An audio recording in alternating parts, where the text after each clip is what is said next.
Long before the first chronicles of kings were scratched onto clay tablets, before the echoes of prayer rose inside stone temples, there may have been other chapters of humanity now erased by wind, water, and time. Imagine a world where the people who came before us were not simply wanderers chasing herds across empty plains, but builders, thinkers, and dreamers who raised monuments to the sky. Their cities might lie drowned beneath oceans, their knowledge scattered in fragments of myth, their voices fading into the soil beneath our feet. Archaeologists call them anomalies, scattered pieces that refuse to fit neatly into the puzzle of history. Megaliths heavier than locomotives, walls carved with impossible precision, legends of floods and golden ages repeated across cultures that never met. Were these coincidences? Or are they remnants of something we have chosen not to see? Tonight we do not seek certainty, but possibility. We open the door to a story larger than textbooks, a story that whispers of civilizations lost in cycles of creation and collapse. Close your eyes, let the silence of forgotten ages surround you, and step with me into the shadows of the past. Welcome to Deformed History.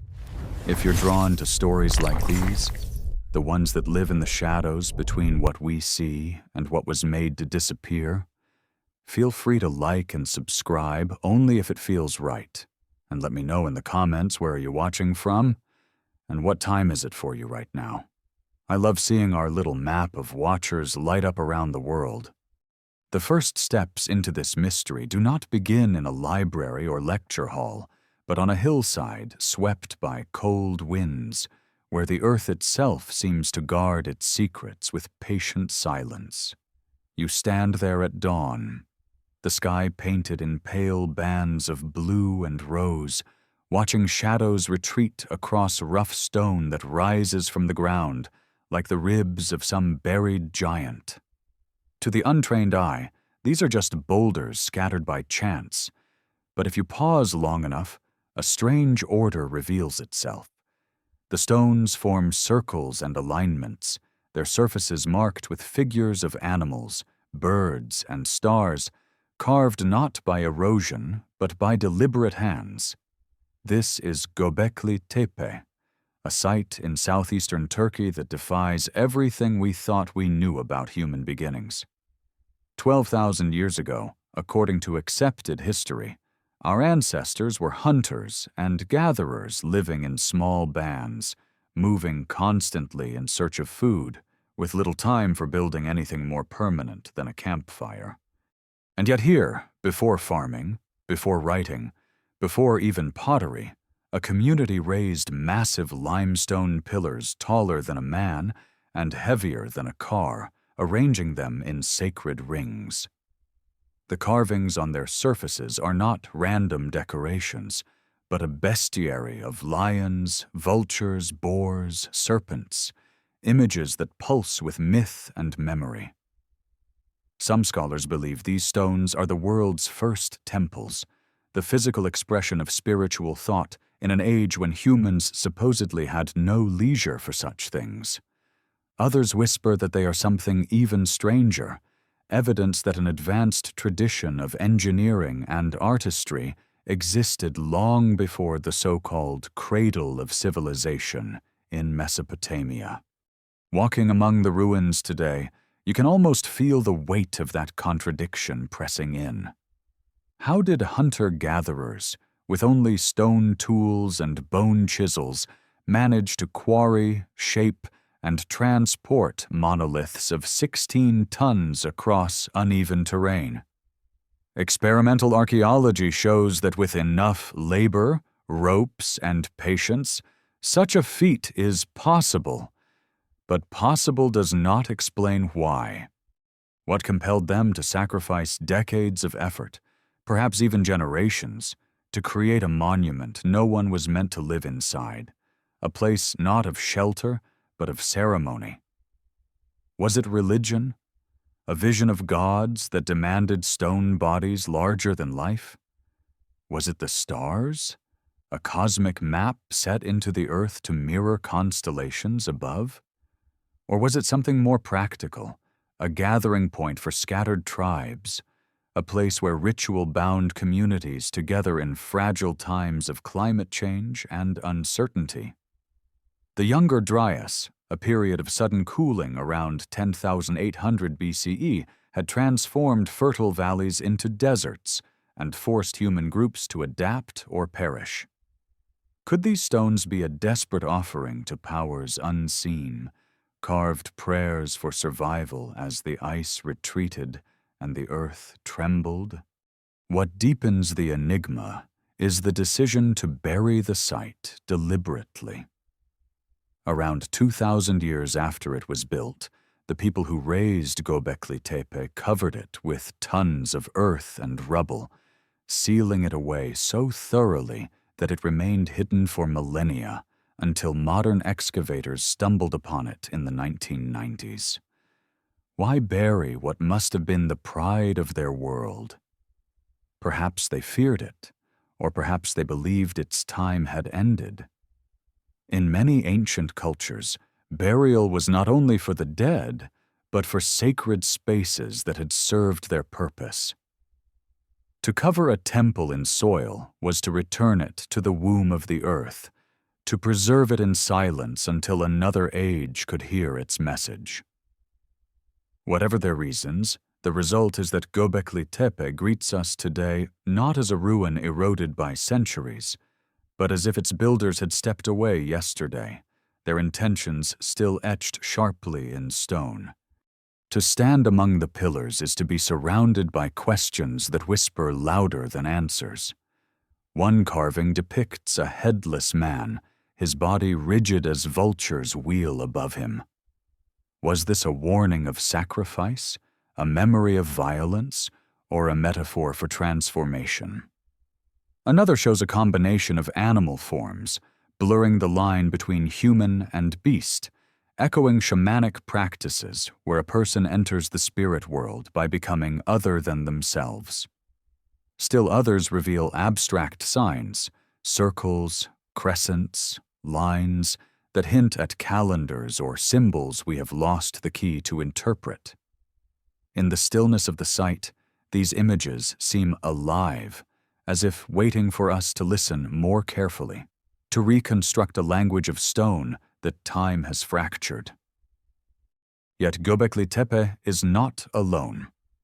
Just beyond, at Karahan Tepe and other newly discovered sites across southeastern Turkey, similar T-shaped pillars rise from the ground, carved with the same animals, aligned with the same stars. Together, they suggest not an isolated experiment, but a cultural horizon, a network of communities sharing ideas, symbols, and perhaps even labor across vast distances.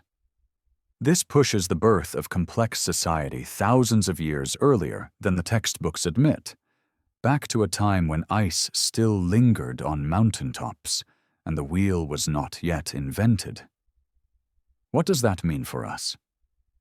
It means the story of civilization may not be a straight line from caves to cities, but a tapestry woven of forgotten strands, peaks of knowledge rising and falling like waves across deep time.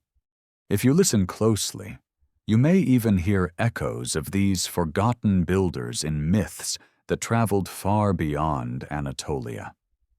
In Sumerian legend, the Anunnaki, gods from the heavens, taught humanity the arts of agriculture and building. In Greek tradition, Titans once walked the earth before being overthrown by younger gods. In Native American lore, there are stories of great stone circles used to watch the skies, places where ancestors communed with spirits of animals and stars.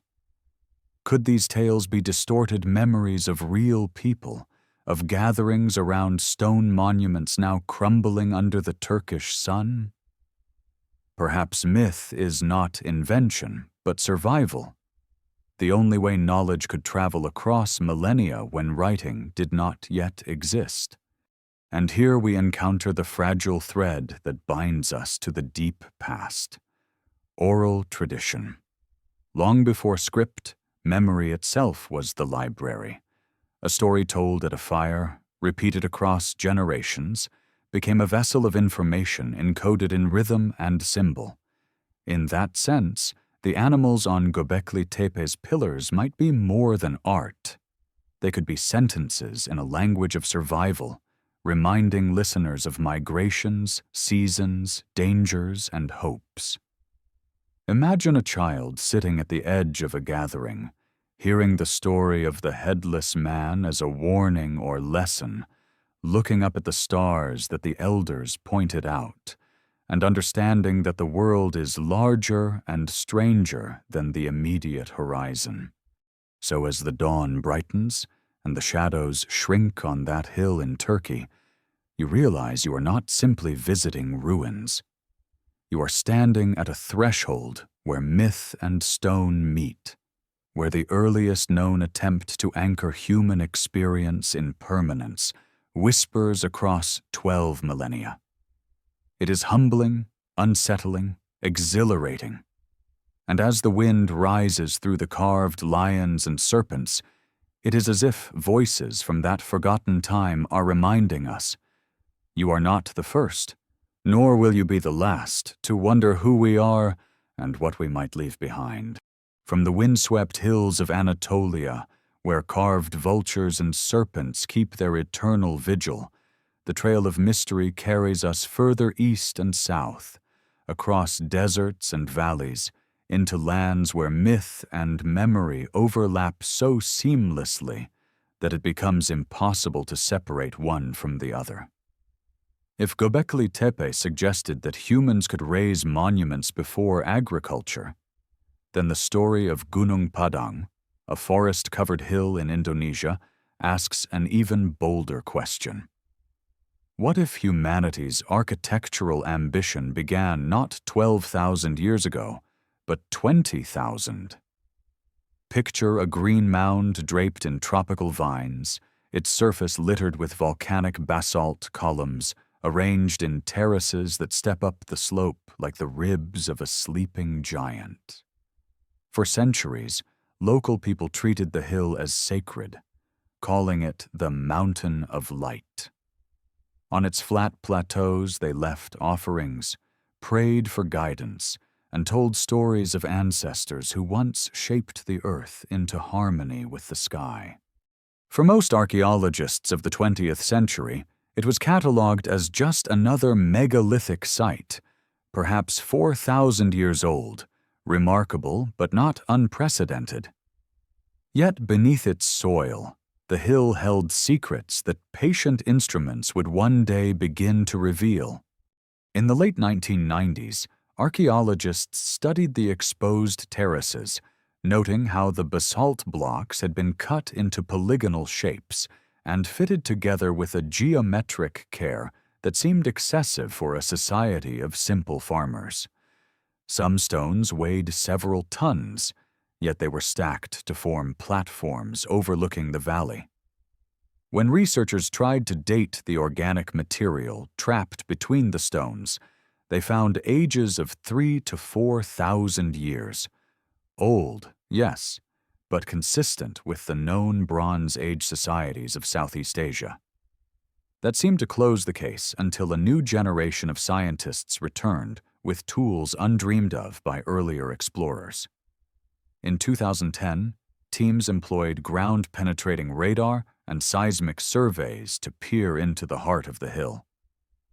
What emerged from the data was not a solid core of untouched rock, but voids, chambers, and layers of construction stacked one atop the other like pages in a book written across millennia. Core samples drilled from deep within brought up fragments of worked stone and even traces of a cement-like material. Some of these samples, when subjected to carbon dating, suggested human activity stretching back 10,000, 15,000, even 20,000 years.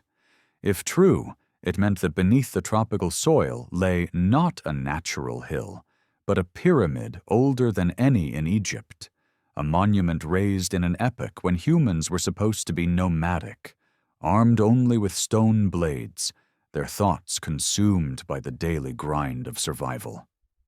The claim was explosive. In 2023, researchers published a paper declaring Gunung Padang the world's oldest pyramid, sparking headlines and outrage in equal measure. Critics pounced on the dating methods, on the interpretation of radar data, on the audacity of rewriting the entire timeline of civilization. The journal eventually retracted the article, citing methodological concerns. Yet the hill itself did not retract its chambers, nor erase its terraces from the landscape. The evidence remained, stubborn as stone. Walking the site today, the air thick with the scent of frangipani and damp earth, it is easy to feel the pull of its enigma. Imagine a dawn thousands of years ago, when builders hauled basalt columns up the slope, arranging them with an alignment that appears to track the rising and setting of particular stars. As the sun touched the horizon, the stones cast shadows across platforms where voices rose in chant, echoing against terraces designed to amplify sound. Archaeologists studying the acoustics of the site have noted how certain spots resonate, turning human voice into something larger, otherworldly, as if the builders understood how stone could shape not only space, but sound. Picture a ceremony where drums and chants reverberated through chambers, shaking the air with a force that felt divine. Could this have been part of the hill's purpose? A blending of architecture and vibration to transport communities into a shared state of awe? The question of why remains as pressing as the question of how. If a society 20 millennia ago built Gunung Padang, what drove them? Survival alone cannot explain the staggering effort required to shape terraces, chambers, and star alignments. Perhaps, like Göbekli Tepe, it was a response to climate upheaval. Around 20,000 years ago, Earth was still gripped by the Ice Age. Vast glaciers locked away water, sea levels were lower, coastlines stretched far beyond their modern boundaries. Communities may have clustered on fertile highlands, watching the changing skies with anxious eyes.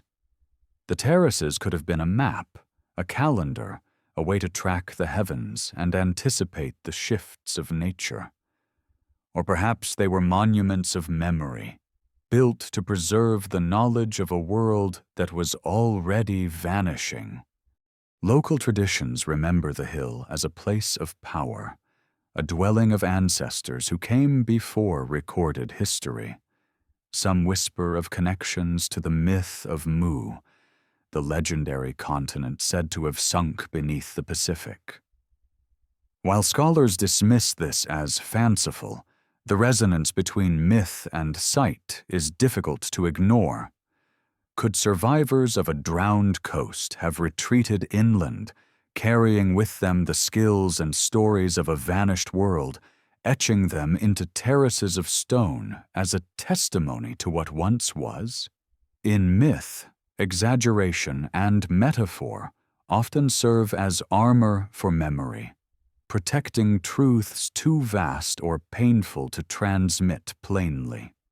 Standing at the summit of Gunung Padang today, as mist curls among the basalt blocks, you feel the past pressing in. The jungle hums with insects, birds cry overhead, and yet beneath your feet lies a silence older than the pyramids, a silence layered in chambers that no one yet fully understands. Whether 4,000 or 20,000 years old, the site challenges our assumptions about what humans were capable of, and when. It reminds us that history is not a straight road, but a labyrinth with hidden doors. Perhaps Gunung Padang is one of those doors, opening onto a room of memory that humanity has long forgotten, waiting for us to have the courage to step inside. From the green slopes of Gunung Padang, where stone and forest weave together into riddles of impossible antiquity, our journey now descends into the restless ocean. The sea, shimmering by day and black as obsidian by night, is the greatest archivist of forgotten worlds. Beneath its surface lie landscapes that once knew the warmth of sun and the footsteps of human communities, now drowned in silence. To imagine them is to peel back the waters of millennia, to stand once more on ancient shores where people built homes, raised monuments, and told stories, unaware that the horizon itself would one day rise up to claim their world. Atlit Yam, off the coast of modern Israel, is one such place. 9,000 years ago, it was a thriving Neolithic village set near a freshwater spring. Today, it rests beneath 8 to 12 meters of Mediterranean water, preserved with astonishing clarity by the anaerobic seafloor. Divers swimming through its ruins glide past stone houses still standing, hearths blackened with the ghosts of old fires, wooden artifacts that somehow survived the centuries. At the village center lies a circle of 7 megaliths surrounding the spring, each weighing nearly 600 kilograms, arranged with deliberate care. Some believe it was a ritual space, a sacred point where life-giving water emerged from the earth, where ceremonies bound the community together. Imagine the villagers gathering in that circle, their voices rising with chants, their reflections shimmering in the water, never knowing the sea would one day rise and swallow their sanctuary whole. What is most striking about Atlit Yam is how advanced it seems for its age. Archaeologists found evidence of domesticated animals, cultivated crops, and long-distance trade. These were not scattered bands of survivalists, but a settled people, trading goods across hundreds of kilometers, shaping stone into structures that still defy time. Their disappearance came not through fire or war, but through the slow inevitability of rising seas. As the last ice age ended, glaciers melted, and oceans rose over 100 meters, erasing entire coastlines. What was once fertile land became seabed. The people of Atlit Yam abandoned their homes, leaving behind a snapshot of their lives preserved like an offering to future eyes. If Atlit Yam is a whisper, then Dwarka, off the western coast of India, is a shout. Legends told for thousands of years speak of a city belonging to Lord Krishna, a metropolis of palaces and gardens, swallowed by the sea after his death. For centuries, scholars dismissed these accounts as myth. But when underwater surveys in the Gulf of Khambhat revealed stone walls, foundations, and massive blocks lying beneath the waves, the old stories surged back with fresh urgency. Some of these remains are dated to over 9,000 years old, older than the earliest cities of Mesopotamia. Divers describe streets laid in careful alignment, harbors cut with precision, sandstone blocks fitted together with an engineering confidence hard to dismiss as chance. Could this be the Dwarka of legend, a city of gods remembered through epic poetry?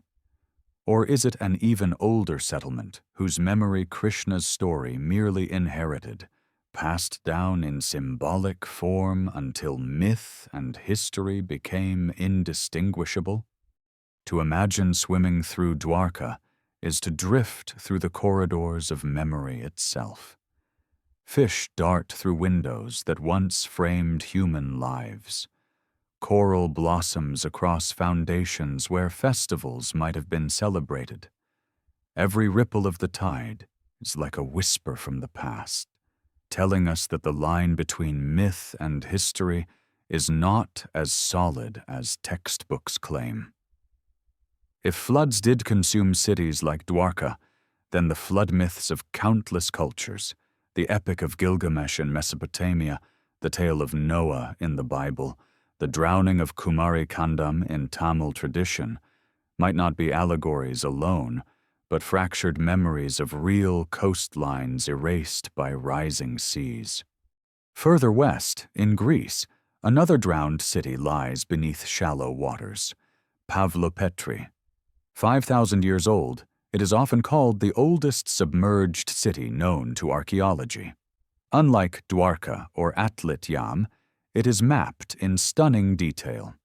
Streets laid in a grid, houses, courtyards, even water channels still visible beneath the waves. Divers trace entire neighborhoods, a level of preservation almost impossible on land, where centuries of later building erase the past.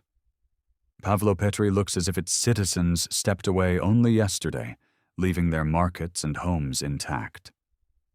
To swim its streets is to feel the uncanny pull of recognition.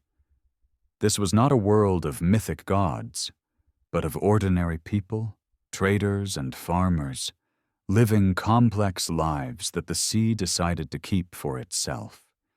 But perhaps the most controversial of all is Yonaguni, off the coast of Japan. Discovered by a diver in the 1980s, it consists of massive stone formations descending like a staircase into the deep. Flat surfaces, sharp angles, and terraces resemble pyramids and platforms, leading some to declare it the remnant of a 10,000-year-old city. Others argue it is a natural formation shaped by currents and tectonic shifts.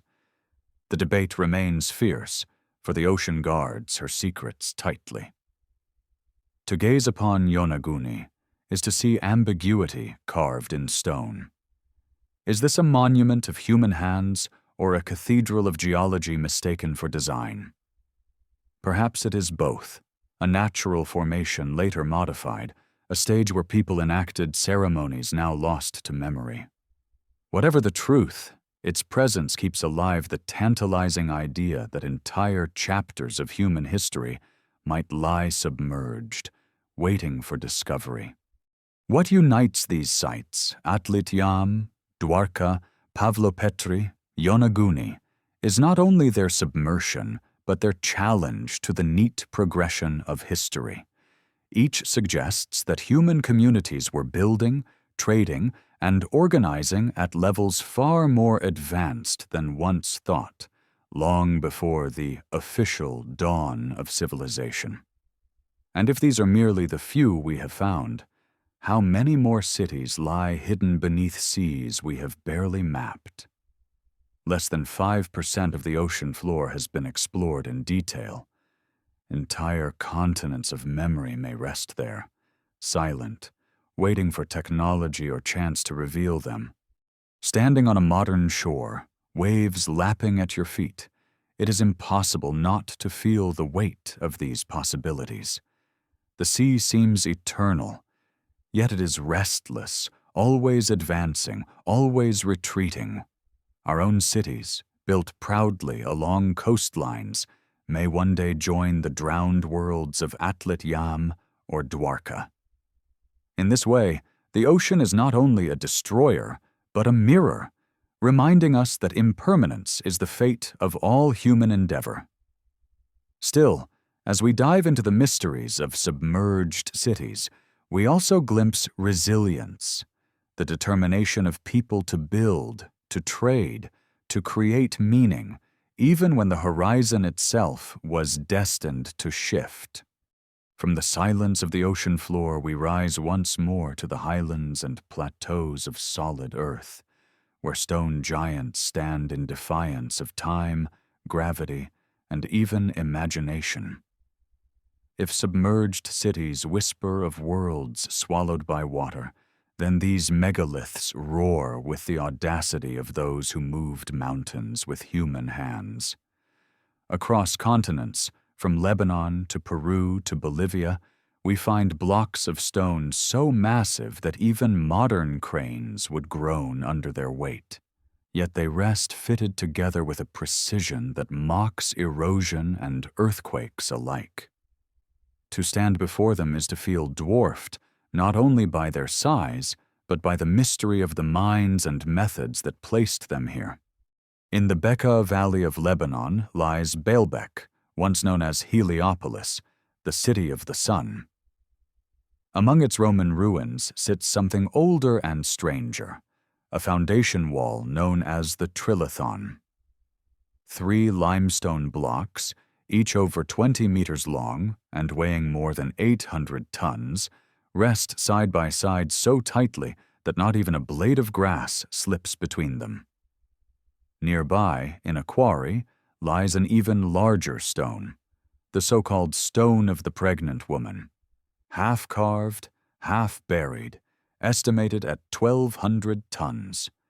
To imagine ancient builders cutting, transporting, and lifting such colossi without steel tools, without cranes, without wheels, is to stretch belief to its breaking point. Some propose they used rollers and ramps, ropes, and hundreds of men.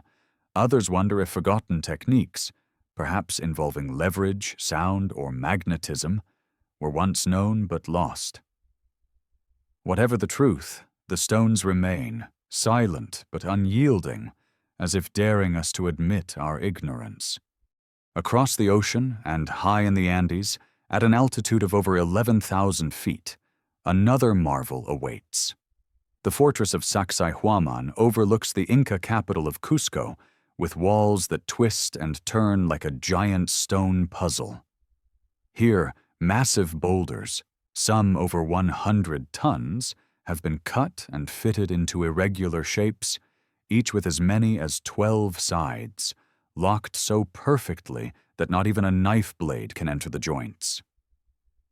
These stones were dragged from quarries miles away, up steep mountain slopes, and then polished until their surfaces shone. Earthquakes that toppled Spanish churches and modern buildings have left these walls unmoved, their interlocking design flexing with seismic waves like a living skeleton. How did the builders measure such precision without metal tools? How did they fit each stone by trial and error when a single block outweighed entire villages? The answers are buried in the labor of countless hands and the vision of architects who understood stone as both canvas and shield. Further south, in Bolivia, lies Puma Punku, perhaps the most enigmatic of them all. Part of the Tiwanaku complex near Lake Titicaca, this site boasts blocks of red sandstone and andesite so finely cut they resemble machine-milled components. Right angles as sharp as today's carpentry, surfaces flat within fractions of an inch, intricate channels carved with a regularity that suggests templates or standardized designs. Some blocks feature interlocking joints, dovetail cuts, and drill-like holes, as if produced in an ancient workshop dedicated to precision engineering. To walk among them is to feel transported into an industrial landscape misplaced by millennia. And yet, these stones were carved with nothing more than stone hammers, at least according to conventional archaeology. But the hardness of andesite resists such tools. The absence of rough marks or half-finished attempts raises unsettling questions. Did the builders use abrasives like sand and water across generations of work? Did they employ thermal shock, heating stone with fire and cooling it rapidly to fracture surfaces? Or did they wield methods we no longer possess, technologies erased by time, but remembered faintly in myth? The similarities across these megalithic sites tempt us toward broader speculation. Baalbek's enormous foundations, Sacsayhuaman's polygonal walls, Puma Punku's precision blocks, all separated by oceans and ages, yet echoing one another in their audacity and mastery. Some suggest a shared impulse, to leave behind monuments that would outlast not only their builders, but their civilizations. Others go further, proposing that these are the fingerprints of a global tradition, a lost network of knowledge stretching across continents in the deep past. Could seafarers of an earlier epoch have carried techniques from the Mediterranean to the Andes? Or did human genius, when faced with similar challenges, simply converge on similar solutions? And then, inevitably, there are whispers of stranger possibilities. Legends tell of gods or giants who taught humanity to shape stone, of tools that hummed with sound or floated blocks with ease. In Peru, myths speak of Viracocha, a creator who walked the Andes teaching arts and crafts before vanishing across the sea. In Lebanon, Baalbek was long believed to be built by gods or titans, its colossal stones too vast for mortals. Whether metaphor or memory, such myths preserve the awe of ancient peoples confronted by feats that seemed to surpass human limits. And in truth, even today, we share their awe. For all our technology, we cannot fully explain how these structures were achieved, nor can we replicate them without immense cost and machinery. Yet perhaps the real power of these megaliths is not in their mystery alone, but in what they reveal about human will. Imagine hundreds of workers hauling a block across rough ground, chanting in unison, their ropes groaning with strain. Imagine masons chiseling for years, shaping stone faces that would never be seen, but only felt in the seamless joints they created. Imagine architects aligning their works with stars, solstices, and landscapes, embedding their culture's cosmos into enduring stone. These were not the idle fantasies of primitive minds, but deliberate, communal acts of vision. The very impossibility of the stones is the point. They were declarations of mastery, of permanence, of connection to forces greater than the fleeting lives of individuals. As the sun sets over Baalbek, shadows lengthen across its giant blocks, and the air cools with the silence of ages. High in the Andes, twilight paints Sacsayhuaman in gold and violet, its walls glowing as if alive. And at Puma Punku, the cold winds of the Altiplano sweep dust across sharp-edged stones that have waited 1,000 years for the hands that will never return.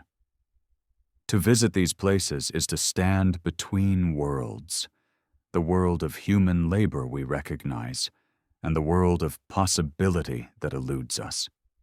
They remind us that the story of civilization is not only about survival, but about daring, about reaching beyond the necessary into the impossible. And in that audacity, our ancestors speak most clearly, not of weakness or ignorance, but of a brilliance we are only beginning to rediscover. When we leave the megaliths of Baalbek, Sacsayhuaman, and Puma Punku behind, their sheer weight still presses on the imagination.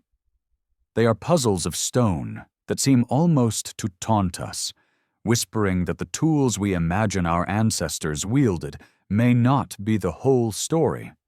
For the blocks are not only heavy, but exact, shaped and placed with such confidence that they blur the line between craft and miracle. To explain them solely with ropes and hammers feels like describing a symphony as a collection of noises. It may be technically correct, but it misses the music. And so, from the stones themselves, speculation begins to stir. Speculation that draws us into a realm where history and possibility overlap like shadows at dusk. Among the most provocative ideas is that our ancestors mastered technologies long since lost, not machines in the sense we know, no iron gears, no engines burning fuel, but techniques drawn from an intimacy with nature that we no longer possess. Consider the whispers about sound. In myths from Tibet to Egypt, there are tales of stones lifted by chants, of music that moved mountains. In the Andes, some stories claimed that flutes and voices could lighten rocks, making them float as if carried by air. To modern ears, this sounds like fantasy, yet physics tells us that sound is vibration, and vibration can move matter. Today, scientists can levitate small objects with high-frequency sound waves in laboratories. Is it so unthinkable that ancient peoples, experimenting over generations, might have found ways to amplify or harness such forces on a larger scale? Standing before the sharp cuts of Puma Punku, it is tempting to wonder if the stones themselves once resonated, shaped by rhythm as much as by chisel. Others propose that magnetism or earth energies were at play. Many megalithic sites align not only with stars, but with magnetic anomalies, places where the Earth's natural fields surge or twist. Some researchers have speculated that ancient builders might have sensed these forces, perhaps even manipulated them, using materials that enhanced or directed invisible currents. While no proof survives, it is worth remembering that compasses, electricity, and magnetism were once unknown to us too, until accident and curiosity revealed their secrets.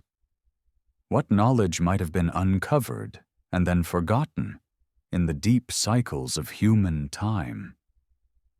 And then there are the possibilities hidden in chemistry. Legends from South America speak of liquids that could soften stone, making it malleable like clay. Modern experiments with plant extracts have shown that certain natural acids can indeed alter rock surfaces, rendering them easier to carve. Could ancient masons have cultivated such substances, turning hard stone pliable enough to shape with precision? If true, the clean lines of Puma Punku or the polished boulders of Sacsayhuaman might be less mystery than mastery, skills passed down orally, practiced ritually, then lost in the upheavals of conquest or catastrophe. Of course, mainstream archaeology offers humbler explanations. Years of grinding stone against stone with sand and water, generations of patient labor, trial and error repeated until perfection emerged. And there is truth here, for patience is also a technology, and determination a tool as powerful as any machine. Yet even these explanations leave behind an aftertaste of doubt. For the scale is daunting, the uniformity striking, the precision unnerving. It is one thing to believe in patience. It is another to stand before a 100-ton stone carved to within millimeters and imagine the decades of anonymous hands required to achieve it. In that silence, the idea of lost knowledge becomes less a fantasy and more a possibility, a reminder that the earth has seen many human stories, and not all were written down. But speculation rarely stops with lost tools. From the earliest days of archaeology, another idea has haunted the edges of the field: that these works were not solely human at all, but the result of contact with beings from beyond. Myths from Sumer to the Americas speak of gods descending from the heavens, teaching the arts of agriculture, astronomy, and building. To some, these stories are allegory. To others, they are distorted memories of real encounters, beings mistaken for gods because their knowledge exceeded the understanding of those they visited. Could the precision of Puma Punku or the immensity of Baalbek be the fingerprints of such encounters, echoes of an ancient partnership between humanity and something other? The thought is seductive, but also dangerous.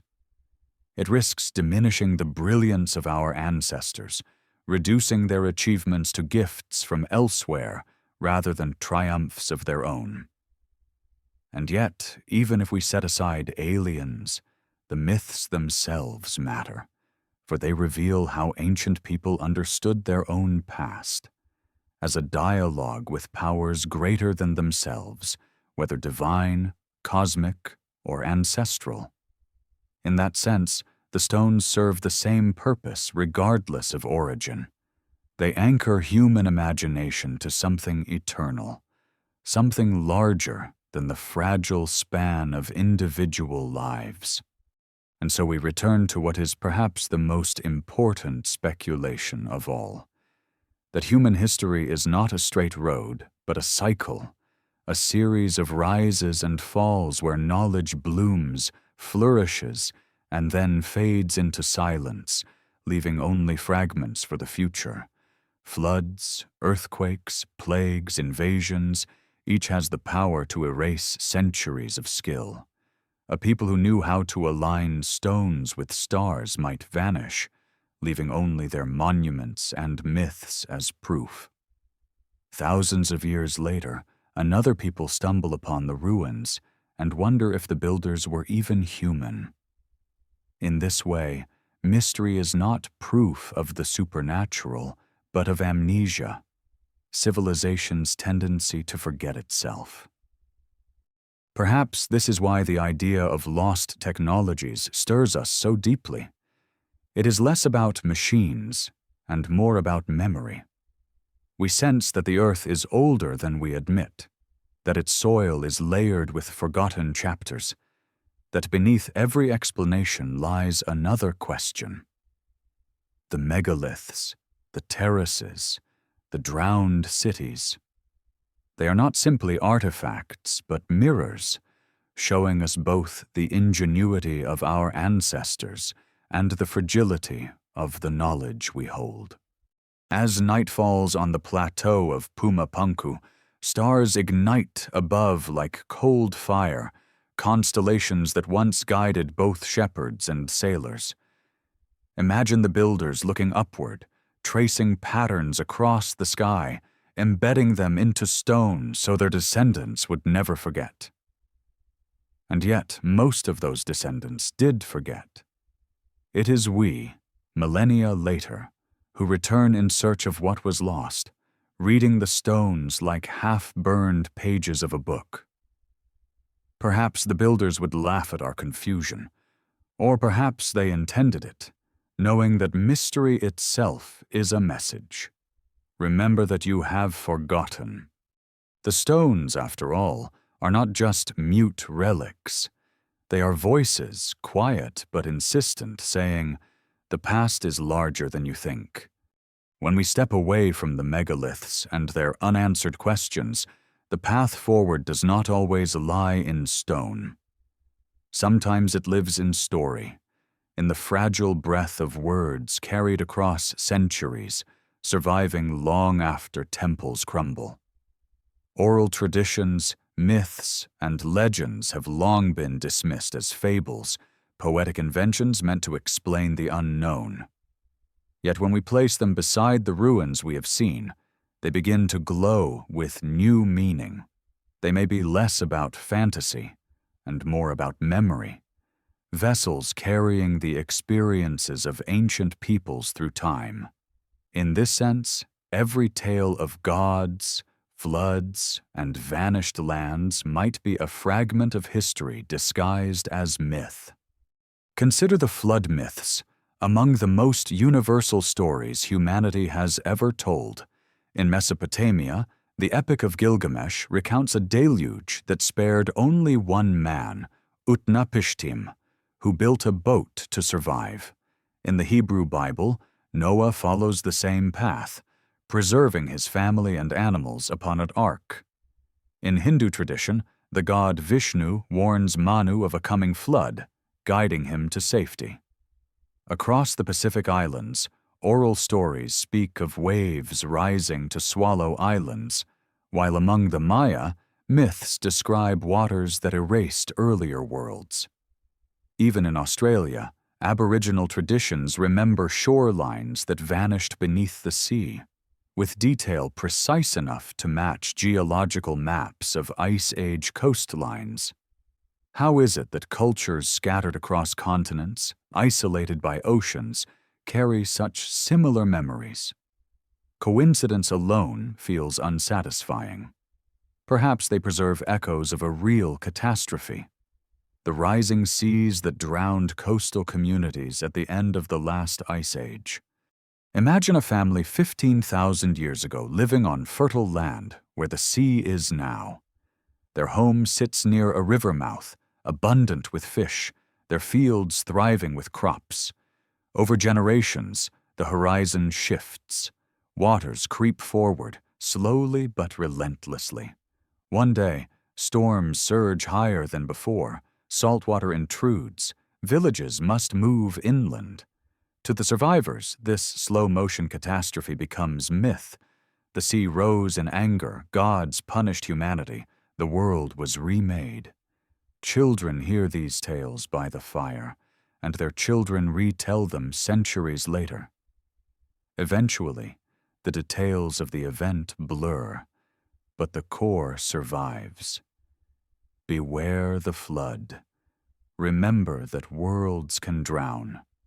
This idea, that myths are encoded memories, gains strength when we look at their specificity. Aboriginal Australians tell of landscapes now submerged for over 10,000 years, describing reefs, river mouths, and islands with uncanny accuracy.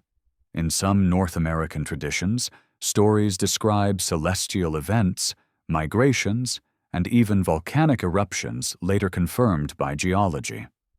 Oral memory, though fragile, is not always unreliable. Repeated with care, it can preserve truths longer than stone. And so, when countless cultures describe a flood, perhaps we should listen not only as mythologists, but as archaeologists of memory. But floods are only one thread.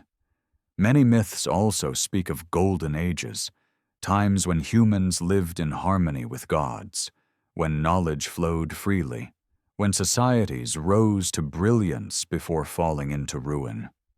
Plato's tale of Atlantis is the most famous, a mighty island empire destroyed by flood and earthquake, leaving behind only fragments of memory. For centuries, scholars debated whether Plato's story was allegory or history. Yet placed beside sites like Pavlopetri, Dwarka, or Yonaguni, Atlantis feels less like fiction and more like a distorted echo of real drowned civilizations. Perhaps Plato inherited a memory already ancient in his time, reshaped into philosophy but rooted in truth. Other traditions tell of lost continents. Lemuria, imagined in the Indian Ocean, entered Western thought in the 19th century, but echoes Tamil myths of Kumari Kandam, a land lost beneath the sea. Mu, said to lie in the Pacific, was woven into speculation, but resonates with Polynesian tales of vanished islands. These may not be literal maps, but they remind us that across the world, people carried an awareness that the earth had devoured entire homelands. Memory encoded in myth became a way to grieve, to honor, and to warn. Even myths of gods descending from the sky or teaching humanity may carry deeper layers. In Sumerian stories, the Anunnaki arrive from the heavens to bestow arts and order. In the Andes, Viracocha emerges from Lake Titicaca to teach agriculture and architecture. In Mesoamerica, Quetzalcoatl gifts knowledge of writing and astronomy before vanishing across the sea. These figures could be symbolic, representing culture, heroes, leaders, or innovators, but they could also be memories of encounters with strangers whose knowledge seemed divine. To a community without writing or metal, someone who brought irrigation, calendars, or stone carving skills might appear indistinguishable from a god. Over time, their deeds would swell into legend, their humanity forgotten, their memory crystallized as myth. What connects all these stories is their resilience. Oral traditions are fragile, vulnerable to war, conquest, or disease, but those that endure often do so because they contain something vital: knowledge, warning, or identity. A flood myth is not just a tale, it is a cultural survival guide. A legend of gods is not only worship, but a remembrance that human ingenuity can transform the world. By embedding memory in narrative, ancient peoples ensured their knowledge lived even when cities drowned or empires fell. When we walk among the ruins of Göbekli Tepe, Gunung Padang, or Pavlopetri, these myths accompany us like ghostly guides. The headless man carved on a pillar, the terraced hill hiding chambers, the drowned city beneath coral, all resonate with stories told elsewhere, stories of catastrophe, transformation, and rebirth. To dismiss myth as fantasy is to miss its role as archive. It is not a literal history, but it is a history nonetheless, one told in symbols, rhythms, and images rather than dates and records. Picture an elder storyteller in an Aboriginal community 10,000 years ago, seated beneath the stars. Around them, children listen as the elder describes a land that once stretched farther to the sea, now gone. The elder gestures at the waves, reminding them never to forget. Those children grow old, pass the tale to their own grandchildren, who in turn pass it on. Eventually, the sea has claimed the land so thoroughly that only the story remains. Thousands of years later, scientists map the seafloor and find that the elder's tale was not only myth, but fact. In that moment, story and science meet, and we glimpse the power of memory. As we leave behind these myths of floods and gods, we begin to sense that the boundary between legend and history is thinner than we imagined.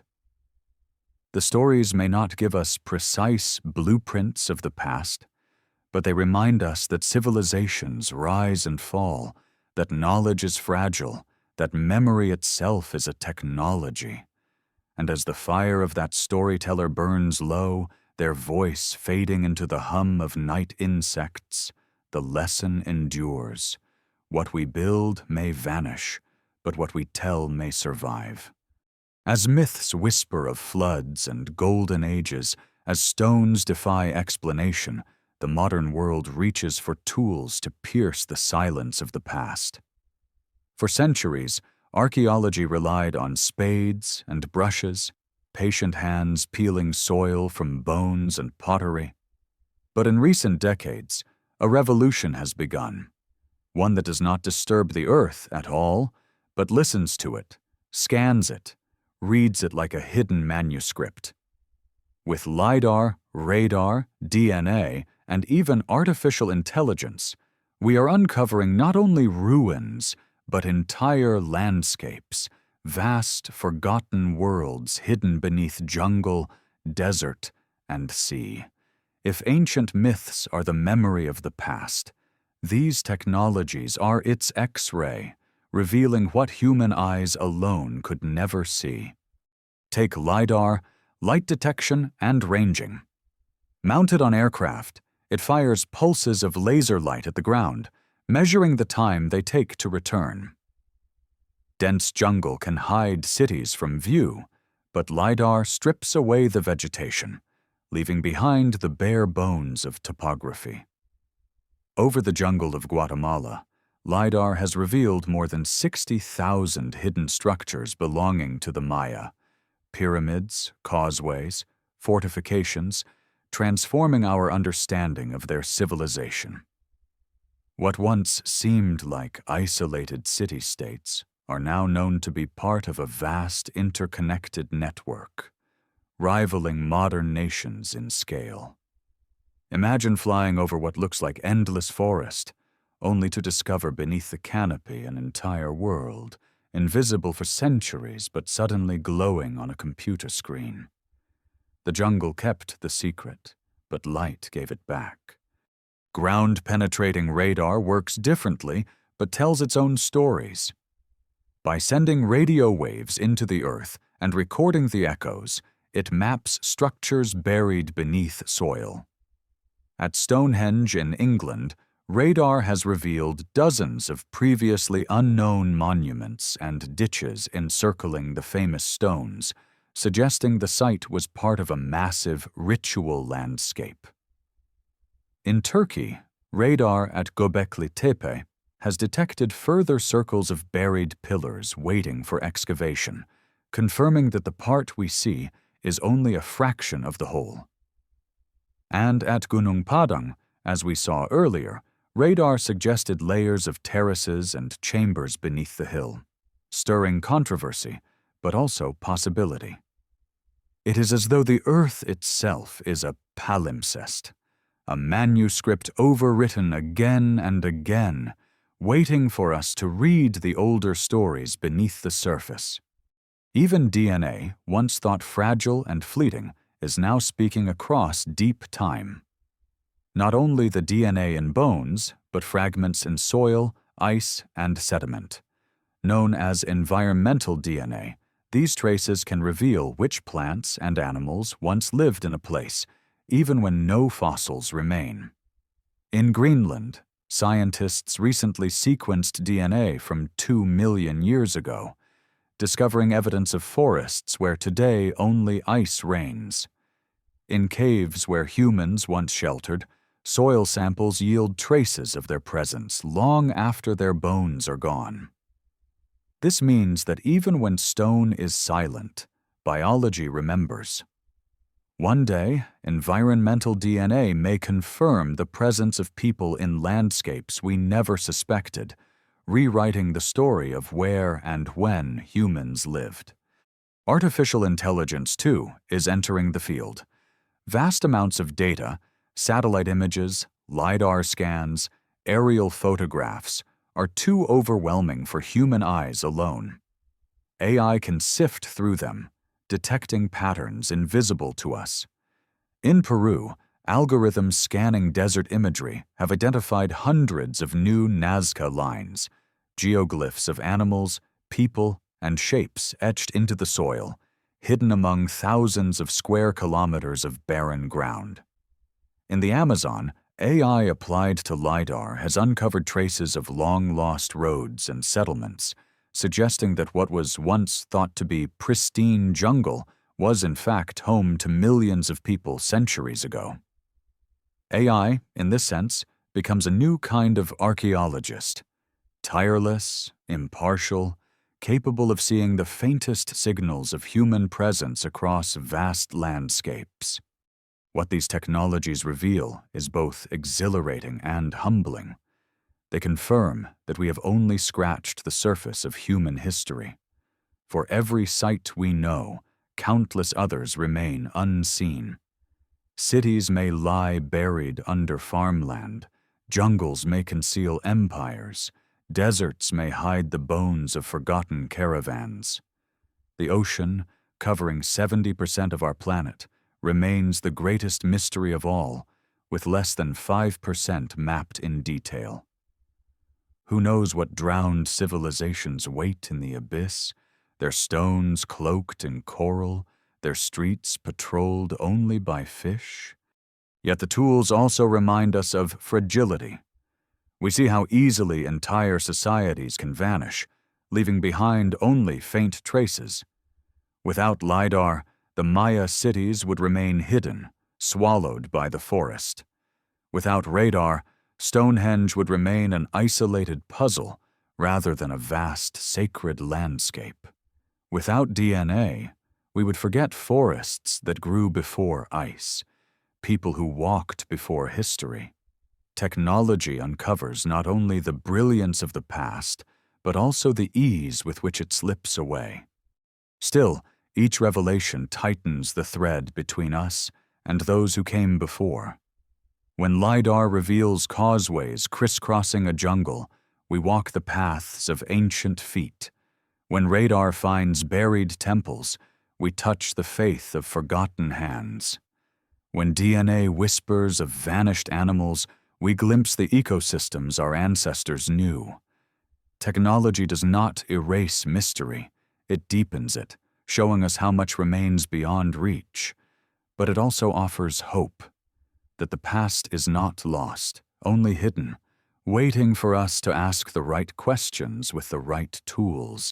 Imagine, then, the future of archaeology. Autonomous submarines mapping the ocean floor, revealing drowned cities in high definition. AI reconstructing lost languages from fragmented inscriptions, allowing us to hear voices silenced for millennia. Genetic sequencing resurrecting lineages of plants once cultivated by ancient farmers, reviving forgotten crops. In such a future, history may become less about ruins and more about resurrection, less about speculation and more about rediscovery. Yet for all its promise, technology cannot answer the deepest question. Why? Why did people raise stones heavier than locomotives? Why did they carve myths into pillars or drown cities in memory? For that, we must still turn to imagination, to empathy, to the fragile bridge of story. Machines can show us the shape of the past, but only we can feel its soul.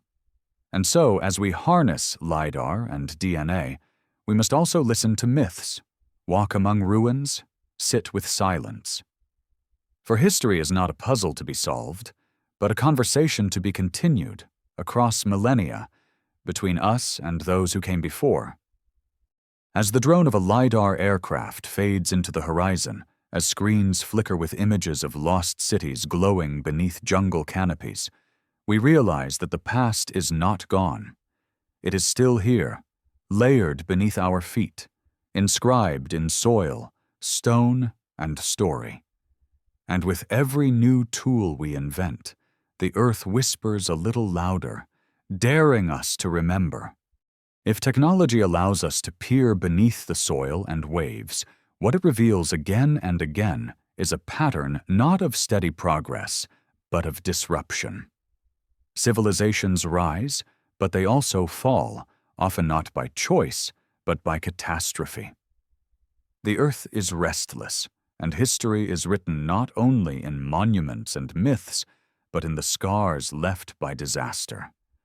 Floods, quakes, volcanoes, and even impacts from the heavens have each, at different times, struck like the turning of a cosmic page, erasing societies and forcing survivors to begin again.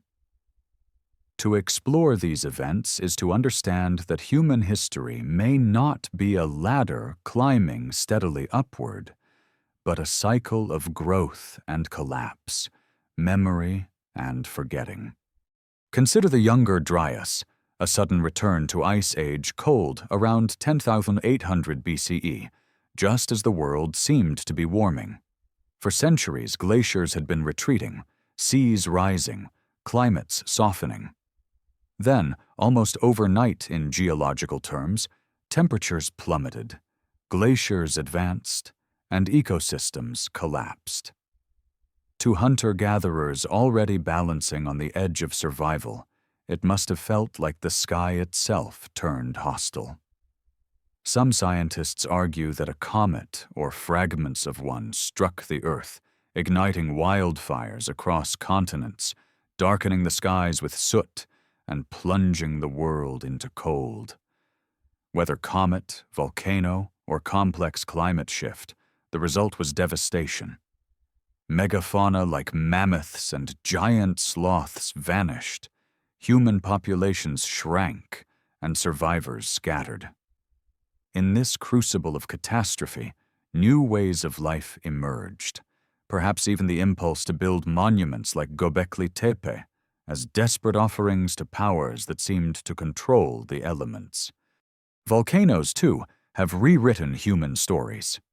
In the Aegean, around 1600 BCE, the eruption of Thera, modern Santorini, unleashed a fury so vast it darkened skies, triggered tsunamis, and rained ash across thousands of kilometers. The thriving Minoan civilization on Crete, masters of trade and art, never recovered. Some scholars link this disaster to the legend of Atlantis, a powerful society drowned in a single day and night of misfortune. In Indonesia, Mount Toba erupted 74,000 years ago, one of the largest volcanic events in human history. Ash spread across continents, temperatures dropped, and humanity itself may have been reduced to mere thousands of survivors. If true, every person alive today carries the legacy of those who endured that bottleneck. Volcanoes remind us that civilizations are fragile compared to the fire beneath our feet. Earthquakes, sudden and merciless, have toppled cities in minutes. In the Andes, seismic waves could shake even the great walls of Cusco, though Inca builders cleverly designed their polygonal stones to shift and settle without collapse. In the Mediterranean, quakes have leveled temples and theaters, sometimes followed by tsunamis that swept whole harbors away. Imagine a thriving coastal city, ships in the harbor, markets alive with trade, reduced to rubble and silence in the space of an afternoon. Survivors would tell their children that the gods had grown angry, embedding the memory in myth so that future generations would never forget the fragility of stone beneath shaking ground. But perhaps the most terrifying catastrophes come from above. The Tunguska event of 1908 leveled forests across Siberia, the blast of a small asteroid exploding in the atmosphere. If such an event struck an ancient settlement, would any trace remain? Only the story of fire from the sky, gods hurling thunderbolts, suns falling to earth. Myths of such celestial fury appear across cultures. The Greek tale of Phaethon, who lost control of the sun chariot, Hindu legends of blazing weapons wielded by the gods, Native American stories of fire serpents that scarred the land. Perhaps these are not pure imagination, but memories of real cosmic encounters preserved in symbolic form. Each catastrophe not only destroys, but transforms. The survivors are forced to adapt, to change their ways of life, to carry forward what they can and abandon what they must. Knowledge is lost, but memory persists in fragments.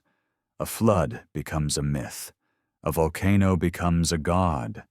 An earthquake becomes a warning. This cycle may explain why we find sudden gaps in archaeology, cultures flourishing, then vanishing with little trace, their ruins left to puzzle us thousands of years later. And so, the question arises, if cataclysms were common in the past, could entire civilizations have been erased by them, leaving behind only scattered anomalies?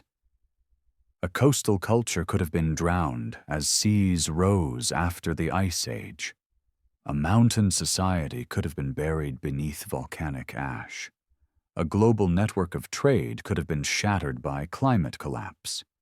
With populations small and fragile, it would take only one great disaster to reset the clock, plunging humanity into survival mode once again.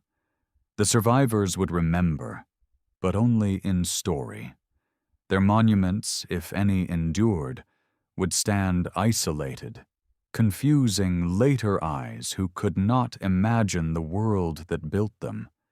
Even today, our own civilization is not immune. Earthquakes still shake cities, volcanoes still smolder, comets still pass near. The difference is scale. Billions of us now inhabit the planet, our technologies vast, our reach global. Yet fragility remains. A solar flare, a supervolcano, an asteroid impact, each could undo centuries of progress. In this way, studying ancient catastrophes is not only about the past, but about the mirror they hold to our present. The people of Anatolian, of Thera, of Göbekli Tepe once thought their worlds stable too. Standing on the edge of the Santorini caldera, looking down into the blue waters that now fill the volcano's mouth, it is easy to imagine the moment of eruption. The sky splitting with thunder, ash raining like night, waves racing outward to drown coasts. For the people who witnessed it, the world ended. Yet for us, thousands of years later, it is a story, a warning embedded in myth, in stone, in the memory of place. Catastrophe is both destroyer and storyteller, ensuring that even in loss, something survives. Perhaps this is why myths of cycles, of worlds created and destroyed, of ages rising and falling, resonate so deeply. They reflect the truth that civilization is not a steady climb, but a fragile experiment, always vulnerable to the earth and sky. And in that recognition, the line between myth and science blurs. The flood of Noah, the fire of Phaethon, the wrath of gods. They may be memories of real events, encoded in the only language survivors could manage. So as we look back on the cataclysms of the past, we glimpse not only destruction, but renewal. Each fall clears the ground for another rise. Each loss becomes the seed of a story. And those stories, carried to us across millennia, remind us that we too live at the mercy of a restless earth and an unpredictable sky. If cataclysms shattered the ancient world, wiping clean whole chapters of human achievement, then the question arises: did anything survive? Stones endure, but knowledge is fragile, dissolving like smoke when libraries burn or when the last bearer of memory falls silent. Yet across cultures, there are whispers of continuity, traditions that claim to preserve teachings older than recorded history, fragments of wisdom carried in secret societies, religious texts, or esoteric schools. To follow these whispers is to trace a shadow history of humanity, where knowledge moves not in open daylight, but in hidden currents, like an underground river flowing beneath the official landscape of time. Consider Egypt, cradle of wonders. Beyond the pyramids and temples, there are hints that the priests guarded knowledge of great antiquity. Greek philosophers like Pythagoras and Plato traveled to Egypt, studying with its initiates, returning with ideas that shaped Western thought. The geometry of sacred spaces, the symbolism of death and rebirth, the alignment of monuments with stars, these were not mere rituals, but encoded systems of knowledge. Were the Egyptians themselves heirs to something even older, memories preserved through the turbulence of floods and famine, carried forward by their priesthood as if by design? To step into an Egyptian temple is to walk into a textbook written in stone, its walls inscribed with myths that double as astronomical charts, its halls constructed to channel light at solstices, as though the building itself were a machine for remembering. Mystery traditions in Greece carried a similar sense of inheritance. At Eleusis, initiates took part in secret rites said to reveal the cycle of death and rebirth, a vision of immortality. In Orphic teachings, fragments speak of a lost golden age, of humans once closer to gods. Though these rites are shrouded in silence, their persistence across centuries suggests they carried truths too precious for public speech. Knowledge hidden, not lost. The very secrecy was its protection, a way to survive conquest, censorship, and time. In India, the Vedas are revered as Shruti, that which was heard, knowledge not composed by men, but remembered from a deeper source. Within their hymns are astronomical observations, cosmologies, and mathematical ideas that reach far back. Some scholars argue that parts of the Rig Veda encode star alignments dating thousands of years before their supposed composition. Could these texts, transmitted orally across generations before being written, preserve not only spiritual insights, but fragments of a much older scientific tradition? Like myths of floods, their power may lie in their endurance, carrying ancient echoes forward beneath the cloak of ritual and poetry. The same pattern appears in esoteric texts later deemed forbidden. The Book of Enoch, excluded from the biblical canon, speaks of watchers who descended from the heavens to teach humanity metallurgy, writing, and astronomy, gifts that led both to progress and to corruption. Whether allegory or memory, the story implies a rupture, knowledge arriving suddenly from elsewhere only to be suppressed later as dangerous. Other banned Gospels and Apocrypha hint at alternative visions of history, of hidden teachings too disruptive for official narratives. They suggest that even within religious traditions, there was awareness of truths older or stranger than orthodoxy allowed. The persistence of secret societies reinforces this sense of hidden continuity.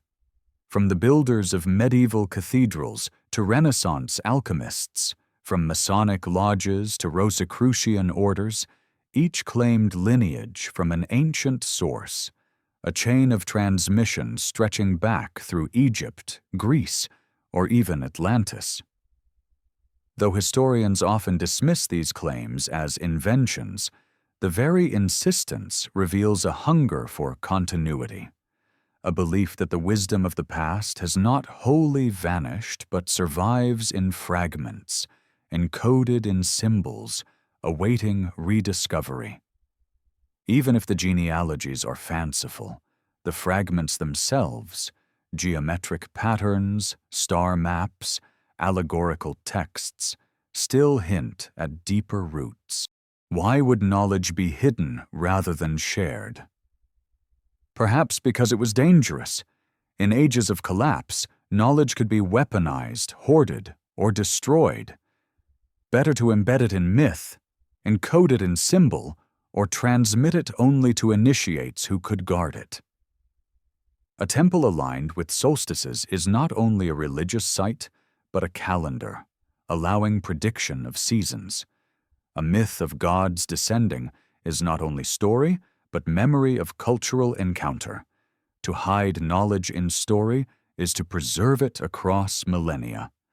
Legible to those who know the key, invisible to those who do not. Yet secrecy is double-edged. What is hidden may survive, but it also distorts, becoming tangled in allegory, ritual, or dogma. By the time it reaches us, it is fragmentary, like a broken tablet whose missing pieces must be imagined. This is why esoteric traditions are both tantalizing and frustrating. They preserve echoes of something older, but never in full. They point backward, but the path is obscured by centuries of reinterpretation. Still, the very survival of these fragments across so much time suggests a resilience equal to stone. Where floods erase cities, symbols endure. Where wars burn libraries, chants continue. Imagine an initiate entering the temple at Eleusis, passing through darkness, hearing chants, tasting the sacred drink, then beholding a vision said to reveal the secrets of life and death. To the outside world, nothing is spoken. To the initiate, everything changes. Now place this beside the hieroglyphs in an Egyptian temple, or the hymns of the Rig Veda, or the forbidden verses of Enoch.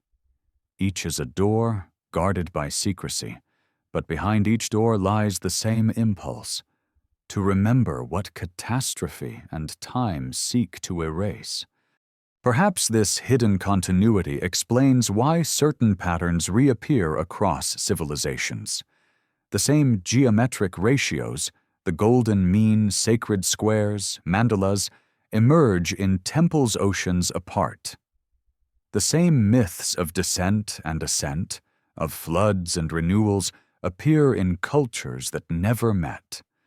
Did each invent them anew, or were they carrying fragments of a common inheritance, like travelers clutching shards of a broken vessel across vast distances?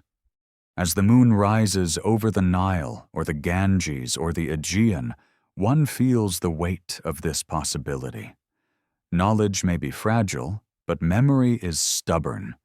It disguises itself, buries itself, cloaks itself in song and stone, but it endures. And so when we encounter echoes of ancient wisdom in unexpected places, an astronomical alignment in a village shrine, a myth of a flood in an oral chant, a forbidden book in a monastery, we are glimpsing not isolated inventions, but a hidden continuity, the underground river of human memory flowing through time. When we look upward, we see what our ancestors saw: the dome of night spangled with stars, the slow wheel of constellations, the silent march of sun and moon. For those who lived before books and machines, the sky was the first library, its pages written in light. To study it was not only to tell time or navigate seas, but to understand one's place in the cosmos. Across the world, ancient peoples aligned temples, pyramids, and circles of stone to the heavens, encoding in architecture the rhythms of the sky. These alignments were not accidents, but deliberate acts of memory, ensuring that knowledge of celestial cycles endured even when words were lost. In this way, astronomy was not just science. It was survival, spirituality, and history combined. Take the Great Pyramids of Giza. Much has been said about their massive stones, but equally remarkable is their orientation. Their sides align almost perfectly with the cardinal directions, while shafts within point toward specific stars. Some scholars argue that the three main pyramids mirror the belt of Orion, a celestial map fixed on the earth. If true, then the pyramids are not only tombs, but star charts, monuments designed to anchor human life to cosmic order. The pharaoh's soul, in Egyptian belief, rose to join the imperishable stars, those that never set. To build a pyramid was to build a ladder to eternity, one measured not in stone alone, but in starlight. In Britain, Stonehenge carries the same impulse in different form. Its massive sarsens and bluestones are arranged to frame the midsummer sunrise and midwinter sunset, transforming the circle into a giant calendar. Standing among the stones as dawn breaks on the solstice, one can almost feel the thrill of recognition that ancient people must have known. The sun returns, the cycle continues, life will endure. Such alignments were not merely symbolic.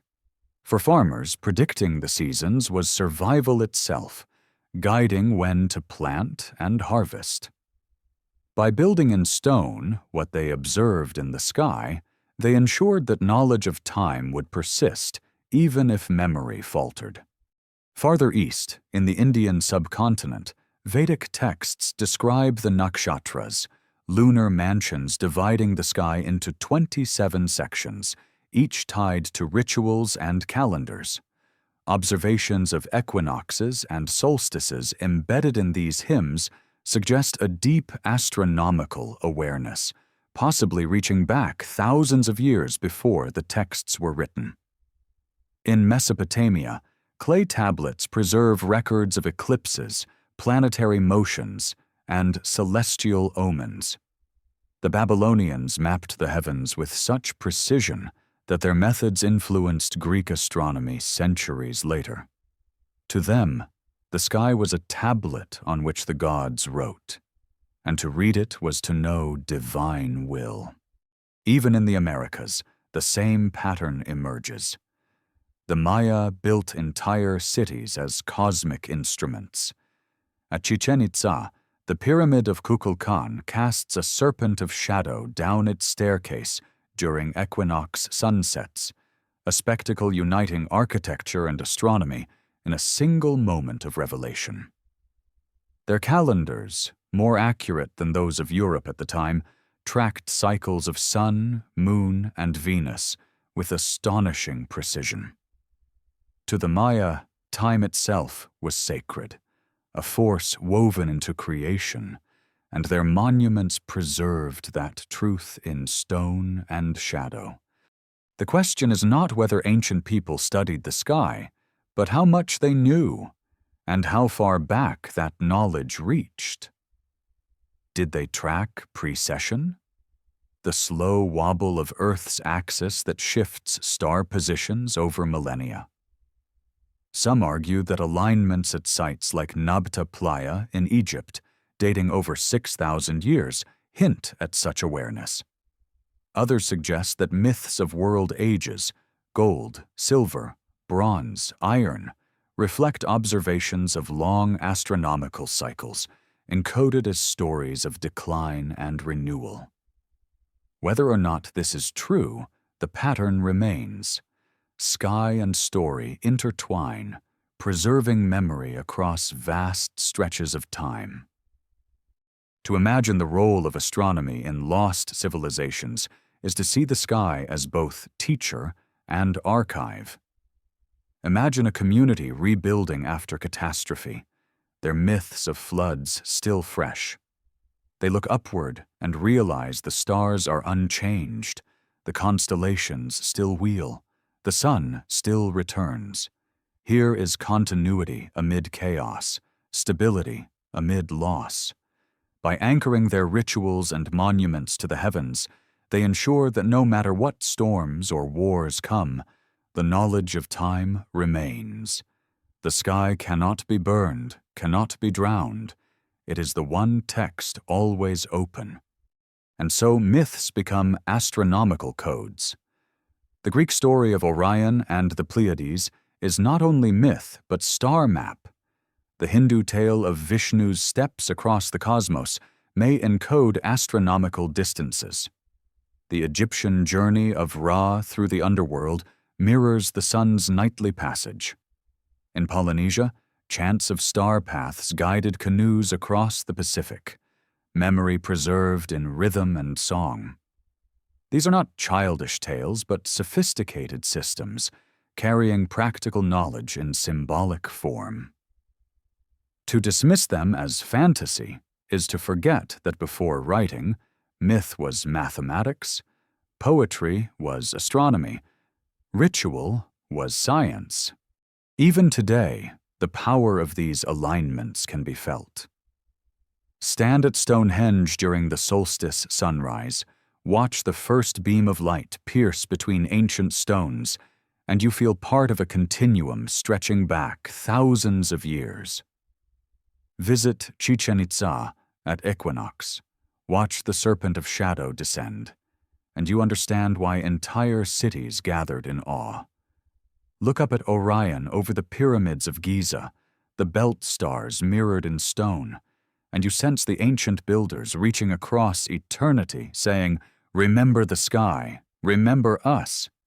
This is why astronomy may be the most enduring library humanity has ever known. Stones erode, papyrus burns, memory fades, but the stars remain. Civilizations may rise and fall, but Orion still hunts, the Pleiades still shimmer, Sirius still blazes at dawn. If an advanced society existed 100,000 years ago, its machines and cities may be gone. But if it left knowledge in the sky, encoded in alignments, myths, and cycles, then fragments of its memory may still shine above us each night. As twilight deepens and stars appear one by one, the same stars our ancestors saw, we begin to understand their devotion. The sky is not only beautiful, it is eternal, impartial, a mirror of time itself. By watching it, ancient peoples tethered themselves to continuity, ensuring that even when floods rose and fires raged, something of their knowledge would survive. And in that sense, to look upward today is not only an act of wonder, but an act of remembrance, connecting us to every watcher who has ever raised their eyes to the same sky. If the stars connected humanity to the cosmos, oceans and rivers connected humanity to itself. For long before airplanes or satellite maps, people built invisible highways across water, linking distant lands in ways modern history has only begun to rediscover. Archaeology paints a picture of ancient societies more connected than we once believed, bound together by trade routes that carried not only goods but ideas, myths, and technologies. And if whispers of a lost, advanced society hold truth, perhaps its heartbeat was felt most strongly through these networks, a global web of exchange that tied continents together long before Columbus or Magellan set sail. Consider obsidian, the volcanic glass prized for its sharpness. In the Stone Age, it moved across landscapes like currency, found hundreds of miles from its source. At Çatalhöyük in Turkey, obsidian from Cappadocia has been unearthed. At sites in the Levant, pieces from Anatolia appear. The implication is simple but profound. People traveled, traded, and carried value across distances that suggest not isolation, but connection. Similar patterns appear with jade in China, lapis lazuli in Mesopotamia, and shells in inland Europe. Each object is a thread in a web that stretched wider than most textbooks allow. Maritime trade amplifies this picture. Along the Indian Ocean, networks linked East Africa, Arabia, India, and Southeast Asia thousands of years ago. By 2000 BCE, sailors were already riding monsoon winds, carrying ivory, spices, and gold. Even earlier, Neolithic seafarers colonized islands across the Mediterranean, reaching Malta, Sardinia, and beyond. The Lapita people of the Pacific set out in canoes, guided only by stars and waves, settling islands thousands of kilometers apart. These were not chance drifts, but deliberate voyages, guided by memory and skill. If such navigation was possible 3,000 years ago, how much farther might it have extended in earlier, forgotten ages? Hints of transoceanic contact appear in tantalizing fragments. Ancient Egyptian mummies have been found with traces of nicotine and coca, plants native only to the Americas. Skeptics argue contamination or coincidence, but the discovery still raises eyebrows. How could Old World remains contain New World substances unless some exchange occurred across the Atlantic? In South America, statues at Tiwanaku show figures wearing what look like reed boats, strikingly similar to vessels still made in Lake Titicaca and resembling descriptions of Egyptian papyrus boats. The Norwegian explorer Thor Heyerdahl, attempting to test such possibilities, built reed ships and sailed them across oceans, proving that ancient vessels could indeed cross vast distances. Whether they did or not remains debated, but the potential is undeniable. Even mythology hints at global exchange. Stories of flood, fire, and lost lands echo across cultures, but so too do motifs of serpents, dragons, and world trees. Did these arise independently, or were they carried along trade routes, changing shape as they traveled. The serpent that coils in Norse mythology, the Naga of India, the feathered serpent of Mesoamerica, each is different, yet uncannily similar.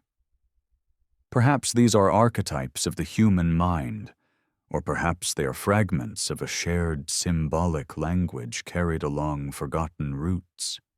Ancient maps may also hold clues. The Piri rice map, drawn in 1513 from older sources, famously shows parts of South America and Antarctica with surprising accuracy, though scholars argue over interpretation. Even if not evidence of unknown continents, the existence of such maps suggests that knowledge traveled farther and earlier than standard narratives allow.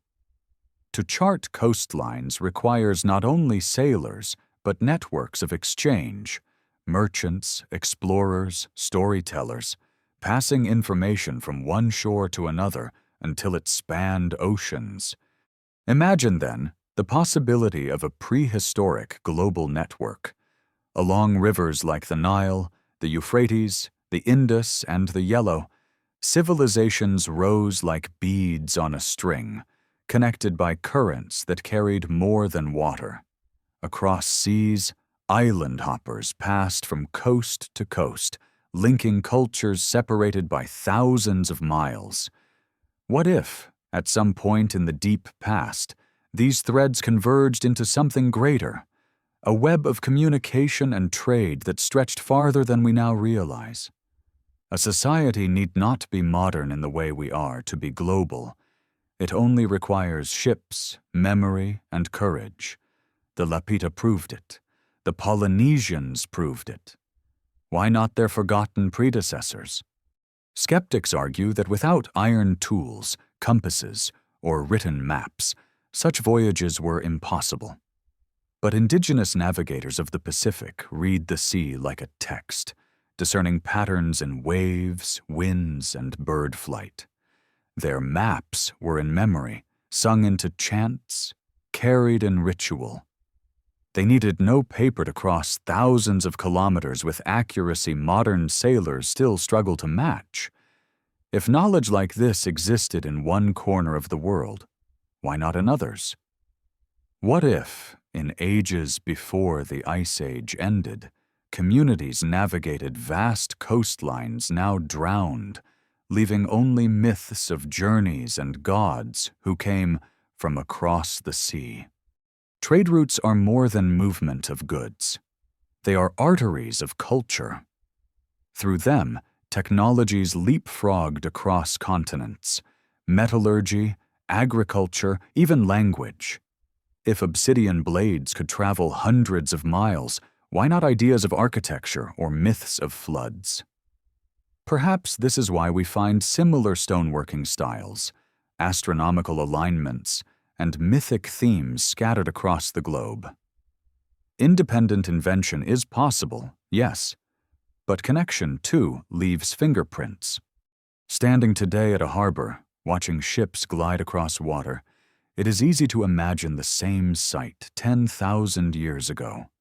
Sails catching wind, paddles striking waves, eyes fixed on the horizon.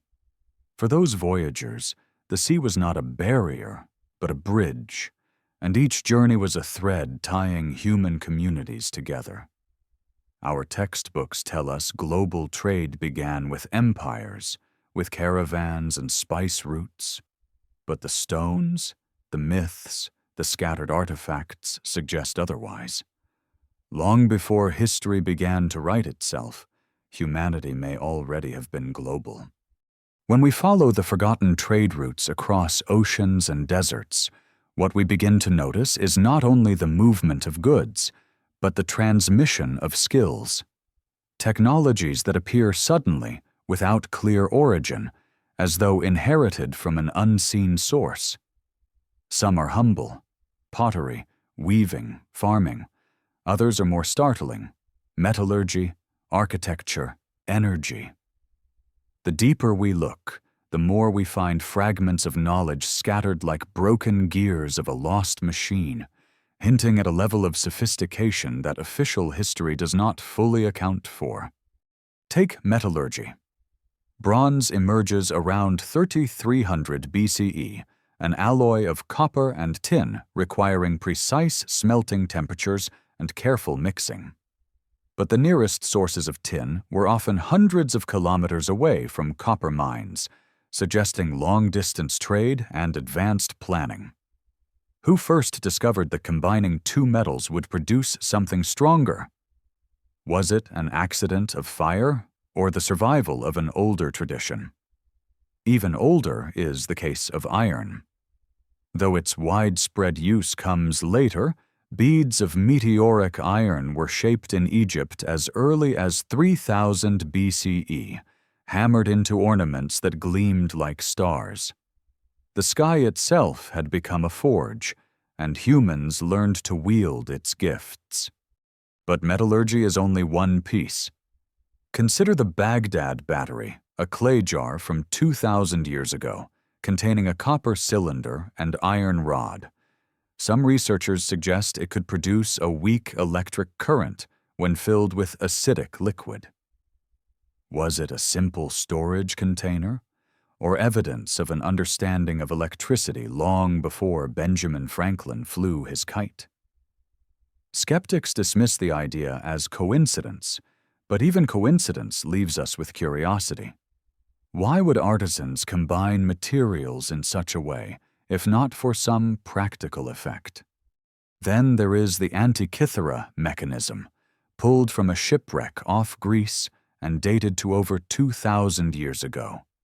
Its bronze gears, complex and precise, track the movements of the sun, moon, and planets, predicting eclipses with astonishing accuracy. Nothing else like it is known until medieval clocks more than a millennium later. To hold it is to feel the hum of lost craftsmanship, a reminder that knowledge can vanish as easily as it appears. If such a device survived only by accident, how many others dissolved into rust and dust, their existence erased except for the faint echo in myth? Myths themselves often describe devices that sound eerily technological. In India's Mahabharata, ancient texts speak of vimanas, flying chariots powered by mysterious energies, armed with weapons that could destroy cities. In Greece, Hephaestus, the god of fire, built automatons, mechanical servants of bronze that moved on their own. In Egypt, the Temple of Hathor at Dendera contains reliefs that some interpret as resembling light bulbs, their shapes strikingly similar to modern glass tubes. Are these pure allegory or distorted memories of real tools? To our ancestors, any advanced device would appear magical, divine. Over centuries, memory might turn machine into myth, weapon into thunderbolt, chariot into god. Energy, too, leaves its traces. Ancient sites like the pyramids or Stonehenge often align not only with celestial events, but with natural electromagnetic anomalies. At some, compasses behave strangely, animals avoid certain spots, and water flows in odd patterns. Did ancient builders sense these energies, choosing sacred sites where the Earth's natural forces gathered? Some modern researchers suggest megaliths may have acted like resonators, amplifying sound or vibration. In Malta's hypogym, a subterranean chamber, a voice spoken at certain frequencies reverberates with bone-shaking intensity, felt throughout the body. This was not accident. It was engineering of experience, an ancient technology of sound. Even agriculture, often dismissed as simple, carries mysteries. The sudden appearance of domesticated wheat, barley, and rice, transformed from wild grasses into staple crops, suggests intervention far beyond trial and error. Genetic studies revealed that these plants were altered in ways difficult to explain without selective knowledge. Did humanity stumble upon these crops by chance, or did earlier generations experiment deliberately, guided by principles now lost? The same applies to maize in the Americas, whose wild ancestor, teosinte, looks so different that its transformation seems almost miraculous. To cultivate maize required vision and generations of care, a kind of bioengineering long before laboratories. And then there are the anomalies, the artifacts that seem out of place. The Piri Reis map, the crystal skulls, the hundreds of giant stone spheres in Costa Rica carved with uncanny precision. Each is explained away, yet together they form a chorus of curiosity. They do not prove an advanced global civilization, but they suggest that our picture of the past is incomplete, that technologies may have risen and fallen in cycles we barely glimpse. Skeptics urge caution. To leap from a copper jar to a battery, from a carving to a light bulb, risks seeing what we want rather than what is. Yet to dismiss everything as coincidence risks blindness of another kind. The truth may lie between. Ancient peoples were ingenious experimenters, sensitive to nature, capable of feats we underestimate. Their technologies may not look like ours, no engines, no silicon, but they worked with stone, sound, stars, and life itself in ways we are only beginning to understand. Imagine standing in the hypogeum as a priest chants, the resonance vibrating through your chest, lifting the ceremony beyond words. Imagine farmers planting crops guided by star calendars, ensuring harvests for generations. Imagine builders choosing a hill, not at random, but because it hummed with the earth's pulse, raising stones to harness its energy.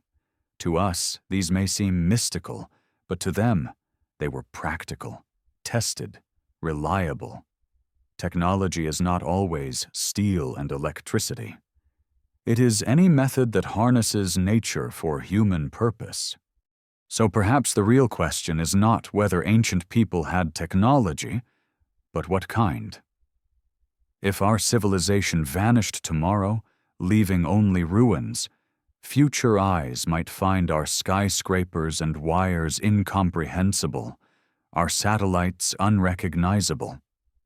They might carve myths about a people who captured fire and glass or rode metal birds through the sky. In the same way, our interpretations of the past may be distortions, shadows of real tools and methods we can no longer grasp.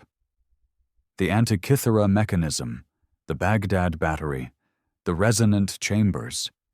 They are not fantasies, but reminders, fragments of an older dialogue with the world. As the sun sets over the ruins of Tiwanaku, casting long shadows across its precisely cut stones, one cannot help but wonder what devices once accompanied the ceremonies here. Were there tools of sound, of light, of metal, now dissolved into earth? Did the builders of Puma Punku possess secrets of stone softening or energy resonance that we have forgotten? The silence does not answer, but the stones still whisper.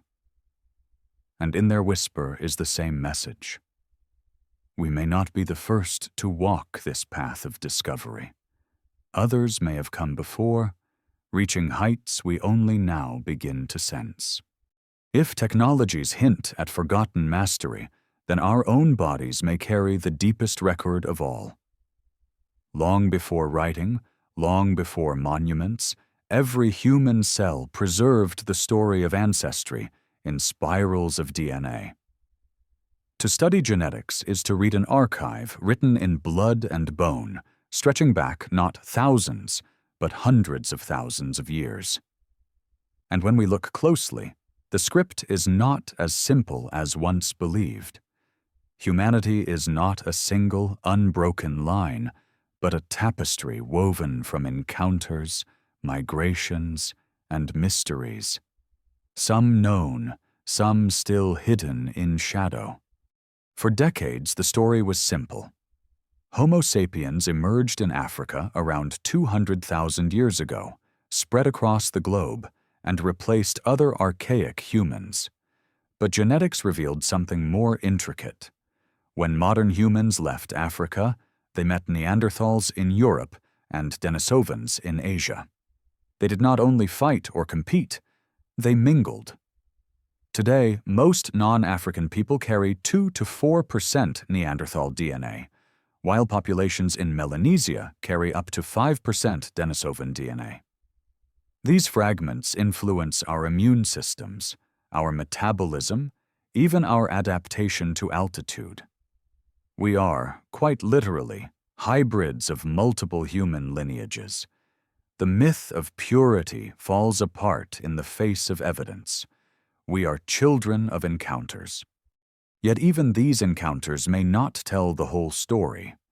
In 2010, scientists studying DNA from Denisova Cave in Siberia found a genetic signal unlike any known lineage, suggesting interbreeding with a mysterious group yet to be identified. Some call it a ghost population, a branch of humanity with no fossils, only genetic echoes. If such groups existed, how many others may have vanished without trace, leaving only whispers in our blood? Every fragment of DNA we carry may be a memory of peoples forgotten by history, civilizations erased by time. What if some of those lineages carried knowledge we can barely imagine?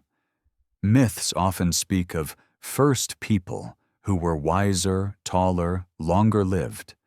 The Bible tells of giants, the Nephilim. Sumerian texts speak of the Anunnaki. Native American traditions recall ancient ancestors with great power. Could such tales be distorted memories of encounters with other human species, Neanderthals, Denisovans, or ghost lineages, whose differences inspired awe? When modern humans met them, perhaps they exchanged more than genes. Perhaps skills, tools, and myths passed between them, leaving cultural as well as biological traces. Genetics also reveals puzzles of timing. The so-called genetic bottleneck around 70,000 years ago suggests humanity nearly vanished, reduced to small populations. Some link this to the eruption of Mount Toba, which darkened skies and altered climate. If only a few thousand humans survived, then all of us descend from their resilience. But what of other groups who may not have survived? Did they build, farm, or trade in ways we no longer remember, erased when their bloodlines vanished? If so, then human history is not only about survival, but about forgetting. Entire branches of ingenuity cut off, leaving us only with fragments in legend and mystery. Even within Homo sapiens, genetic studies suggest complexity.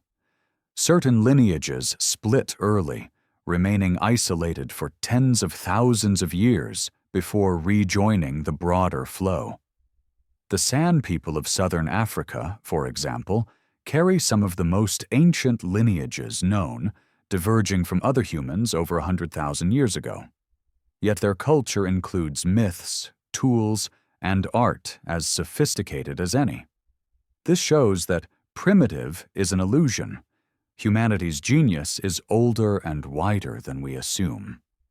If advanced societies existed in deep time, they may have arisen among groups we now overlook, dismissed as early, but in fact capable of brilliance. There is also the question of longevity. Ancient texts often describe lifespans stretching for centuries. Methuselah in the Bible, patriarchs in Mesopotamian king lists, sages in India said to live for ages. To modernize, these are exaggerations, symbolic numbers. But genetics continues to uncover genes that affect aging, repair, and resilience. Could ancient populations, adapted to different environments, have carried variants that allowed longer lives? If so, their wisdom might accumulate over generations, enabling achievements we now struggle to explain. Today, we study genes for longevity in hopes of extending life. Perhaps we are rediscovering what was once natural. Even more mysterious is the role of epigenetics, the way environment and experience can turn genes on or off, shaping traits without altering the DNA sequence itself. Stress, famine, and trauma leave marks that echo for generations. Imagine a people surviving catastrophe. Their very DNA records the event, passing the memory into descendants. In this sense, genetics becomes not only ancestry, but history, inscribed not in monuments but in bodies. Could myths of floods and fires be reflected in such invisible scars, biology and story reinforcing each other across time? The search for lost civilizations often looks to stones and ruins, but perhaps the truest ruins are in us. Each genome is a city of memories, built over hundreds of thousands of years, full of avenues we barely explore. Ghost lineages, ancient admixtures, adaptations to vanished worlds, all linger within. If we seek proof of forgotten societies, we might look less to pyramids and more to chromosomes. Of course, genetics alone cannot show us temples or ships. It speaks in probabilities, in fragments. But when combined with archaeology and myth, it enriches the picture. A myth of ancient giants may align with DNA showing encounters with other human species. A flood story may match a genetic bottleneck. Together, they suggest that our past is not a straight line of progress, but a braided river of mingling streams, some joining, some vanishing, all shaping who we are. Picture a campfire 100,000 years ago. Around it sit Neanderthals and Homo sapiens, their languages different, their tools distinct, yet curiosity bridging the gap. Perhaps a child of both groups plays in the firelight, carrying genes that will echo into the future. That child is our ancestor. Their laughter, long faded, still vibrates in our blood. In that moment, the boundaries of species blur, and what remains is continuity. Memory written not in books or stones, but in flesh. As we trace these genetic threads, we realize that humanity itself is the greatest archive, that our bodies carry the memory of worlds we no longer remember. And so, when myths speak of ancient peoples with strange powers, when ruins whisper of skills beyond expectation, perhaps we should listen with humility. For we are not separate from those forgotten ancestors. We are their living continuation, their experiments, their dreams. In us, the lost civilization has not vanished. It breathes, walks, and wonders still. If our DNA carries silent records of forgotten encounters, then art carries the visible memories of our ancestors' minds. Long before alphabets, long before books, humans spoke in symbols scratched onto stone, painted on cave walls, carved into bone. These images are more than decoration. They are language without words, attempts to preserve truths too large or too sacred for simple speech. In their lines and patterns, we glimpse not only beauty, but knowledge, records of animals, skies, and perhaps even catastrophes remembered across generations. To study ancient art is to listen to voices that whisper across tens of thousands of years, voices that may carry fragments of civilizations lost. Take the caves of Lascaux in France, painted over 17,000 years ago. Horses, bulls, and stags leap across the walls, alive with motion even in torchlight. but alongside them are abstract signs, dots, lines, spirals that do not correspond to animals at all. Some researchers believe they encode information about hunting seasons or star patterns, a calendar hidden in symbols. If true, then the cave is not merely a gallery, but a manual, a survival guide painted in light and shadow. The artists were not children scribbling fantasies. They were scientists of their time, embedding knowledge in form.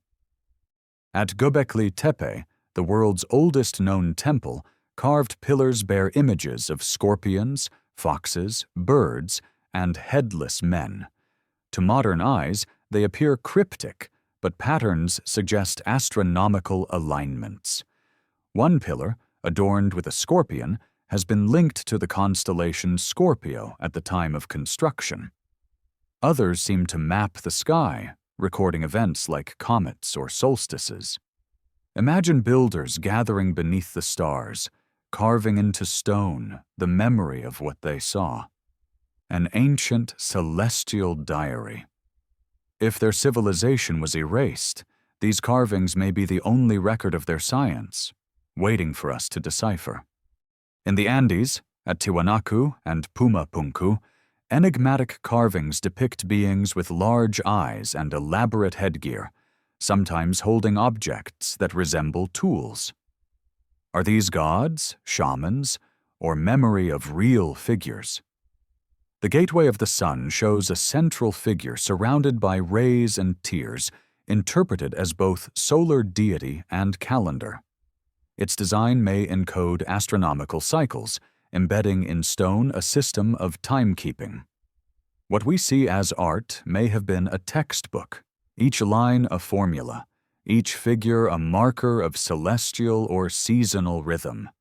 Symbolic memory also hides in portable objects. The Ashango bone from Africa, over 20,000 years old, bears notches arranged in patterns resembling multiplication tables or lunar cycles. This is not random scratching, it is mathematics carried in bone. The Venus figurines of Europe, small carvings of exaggerated female forms, may encode fertility rituals or cosmological beliefs. In each, the symbol preserves what words could not, ensuring that ideas survived across centuries of silence. Even mythic beasts carved in stone may conceal memory. Dragons in China, serpents in Mesoamerica, griffins in Mesopotamia. All combine animal traits in ways that seem fantastical. Yet some scholars suggest they record encounters with now extinct megafauna, like giant snakes or cave lions. Others see them as allegories for forces of nature, rivers, storms, earthquakes, given form to aid memory. To carve a serpent swallowing its tail is not fantasy, but philosophy, a symbol of cycles, of time devouring itself. The symbol carries an idea across millennia more effectively than words alone ever could. The continuity of certain symbols is striking. Spirals, zigzags, circles, crosses. These appear in caves, temples, and textiles across continents and ages. Were they independent inventions, or shared echoes of a forgotten symbolic language? The spiral may represent water, stars, or eternity. The cross may signify the four directions or solstices. When such symbols appear from Ireland to India, from the Sahara to the Americas, we must wonder, did they travel along trade routes? Or are they fragments of a common inheritance from deep time? Consider, too, the role of sound and symbol together. At Newgrange in Ireland, light floods a passage on the winter solstice, illuminating carvings of spirals and diamonds. The event is both visual and auditory, for the stone chamber resonates with chants. The symbol and the experience merge, embedding knowledge of solstices not only in rock, but in ritual. This dual encoding ensured that even if one memory failed, the other survived. Perhaps most intriguing are the symbols we cannot yet read. The Vinca symbols of southeastern Europe, dating over 6,000 years ago, resemble proto-writing, signs scratched on pottery and tablets long before Sumerian cuneiform. Scholars debate whether they are writing, ritual marks, or something in between. If they are writing, then Europe's first script predates Mesopotamia, rewriting the story of literacy. If they are not, they remain a tantalizing glimpse of symbolic systems we have not yet understood. In either case, they remind us that memory takes many forms, and that much of it still lies locked beyond our comprehension. What if, in the deep past, civilizations encoded their knowledge primarily in symbols, in art, carvings, and myth, rather than in the fragile pages of books? What if, after catastrophe, only those symbols survived, stripped of context? We would inherit fragments without the key, like stumbling upon mathematical equations with no explanation, or star charts with no compass. Perhaps this is why so much of ancient art feels both meaningful and mysterious. It is the residue of knowledge we no longer share, memory preserved but untranslated. Imagine a shaman painting by torchlight in a cave, whispering to apprentices that the dots represent moons, that the spirals mark seasons, that the animals are not only prey, but guardians of time. Thousands of years later, archaeologists find the painting, admire its beauty, but puzzle over its meaning. The code is lost, but the memory endures, waiting for someone to rediscover the key. In that moment, the line between art and science blurs. The cave is both gallery and library, both temple and textbook. Symbols endure because they are resilient. Unlike words, they cross languages. Unlike tools, they survive rust and rot. A spiral means something, even if we no longer know what.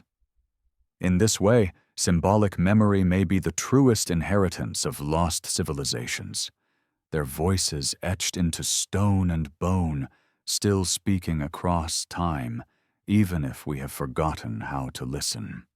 Stones may whisper and symbols may speak, but nothing captures the imagination like the ruins of a city. A single temple or wall can be dismissed as anomaly, but a city tells of a people, streets, homes, marketplaces, systems of water and governance. To find a lost city is to find proof that civilization once flourished where no record claims it should. And the deeper we look, the more such cities emerge, each one challenging the neat story of progress from primitive to advanced. Instead, the pattern reveals itself again and again.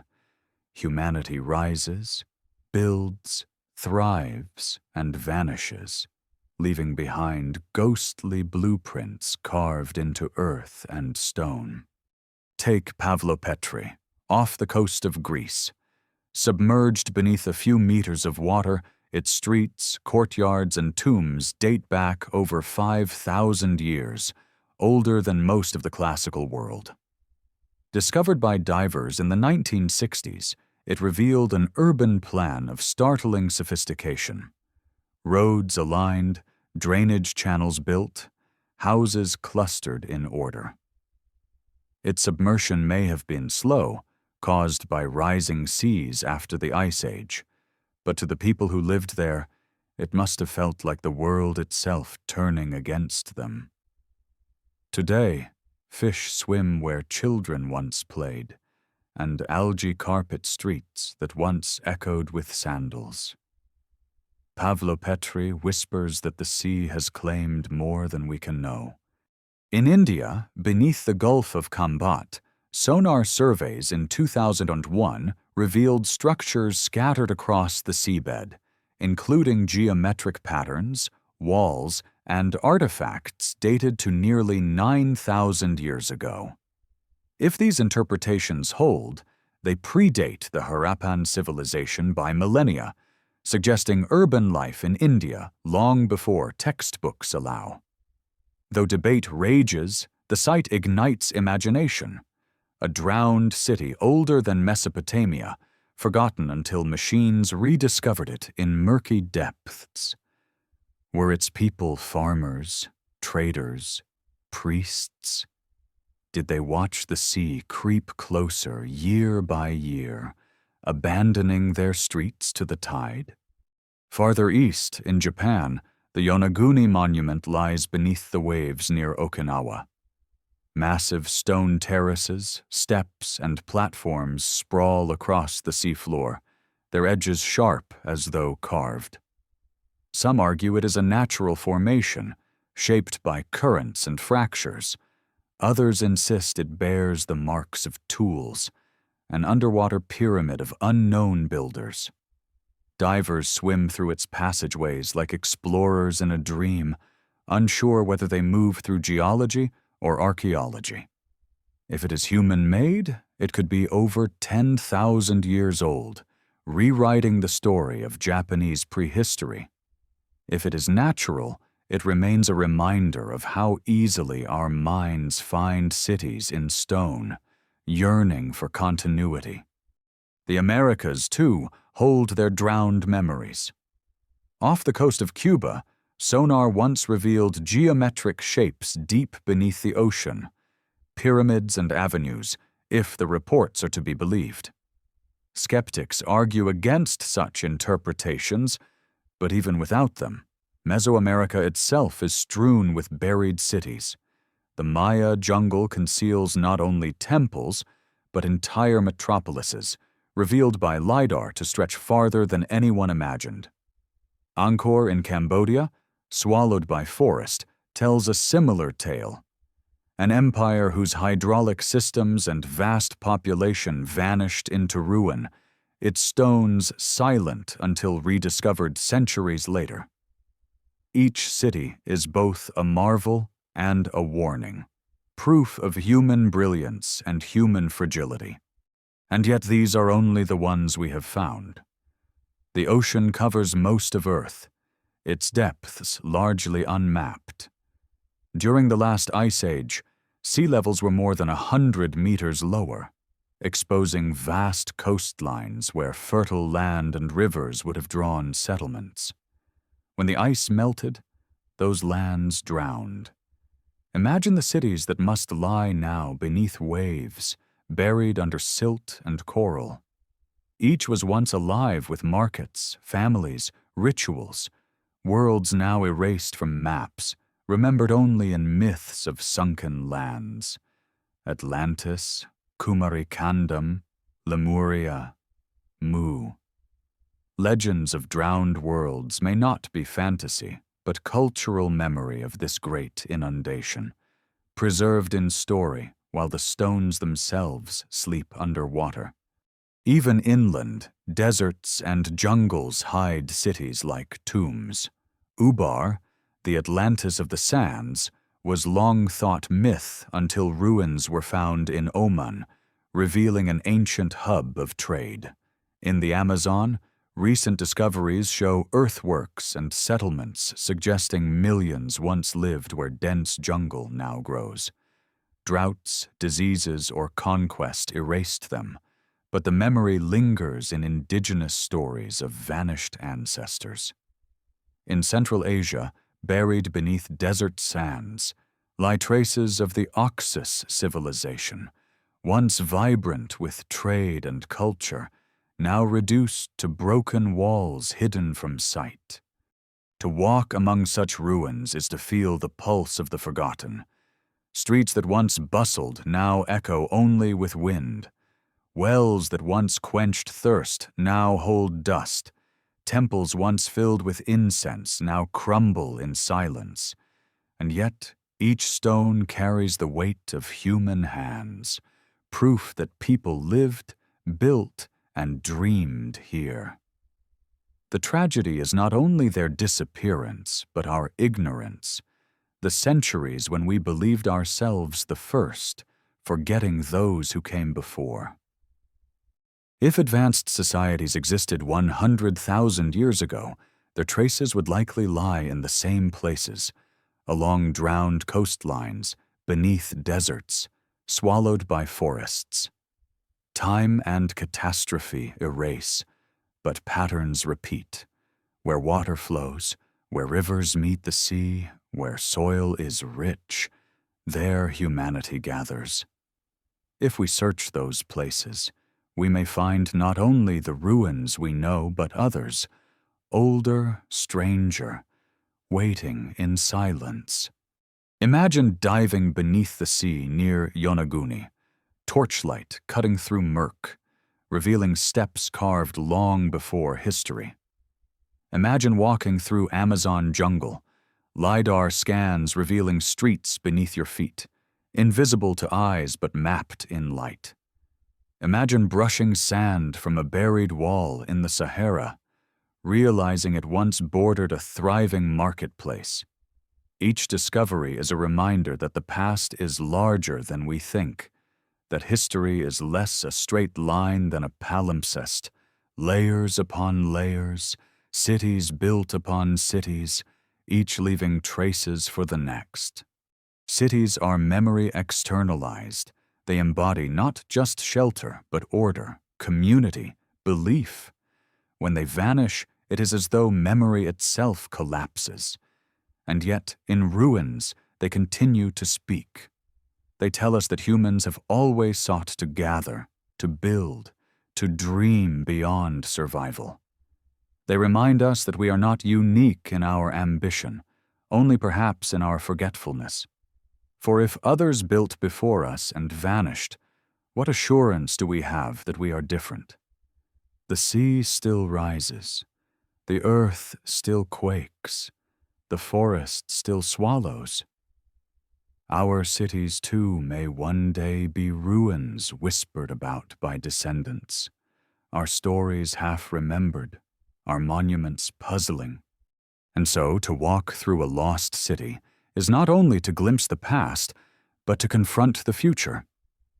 For what they teach us is not merely that others existed, but that all civilizations are temporary, all cities fragile, all memory vulnerable. They stand as both testimony and warning. Build, dream, but remember the sea. Among the ruins of lost cities, one feature appears again and again. Guardians. They may take the form of statues, colossal figures carved from stone, or myths of giants who once walked the earth. To modern eyes, they seem decorative, symbolic, or exaggerated. Yet their persistence across cultures hints at a deeper function. Guardians may not only watch over temples and tombs, but guard memory itself, embodying knowledge in forms that endure when words fade.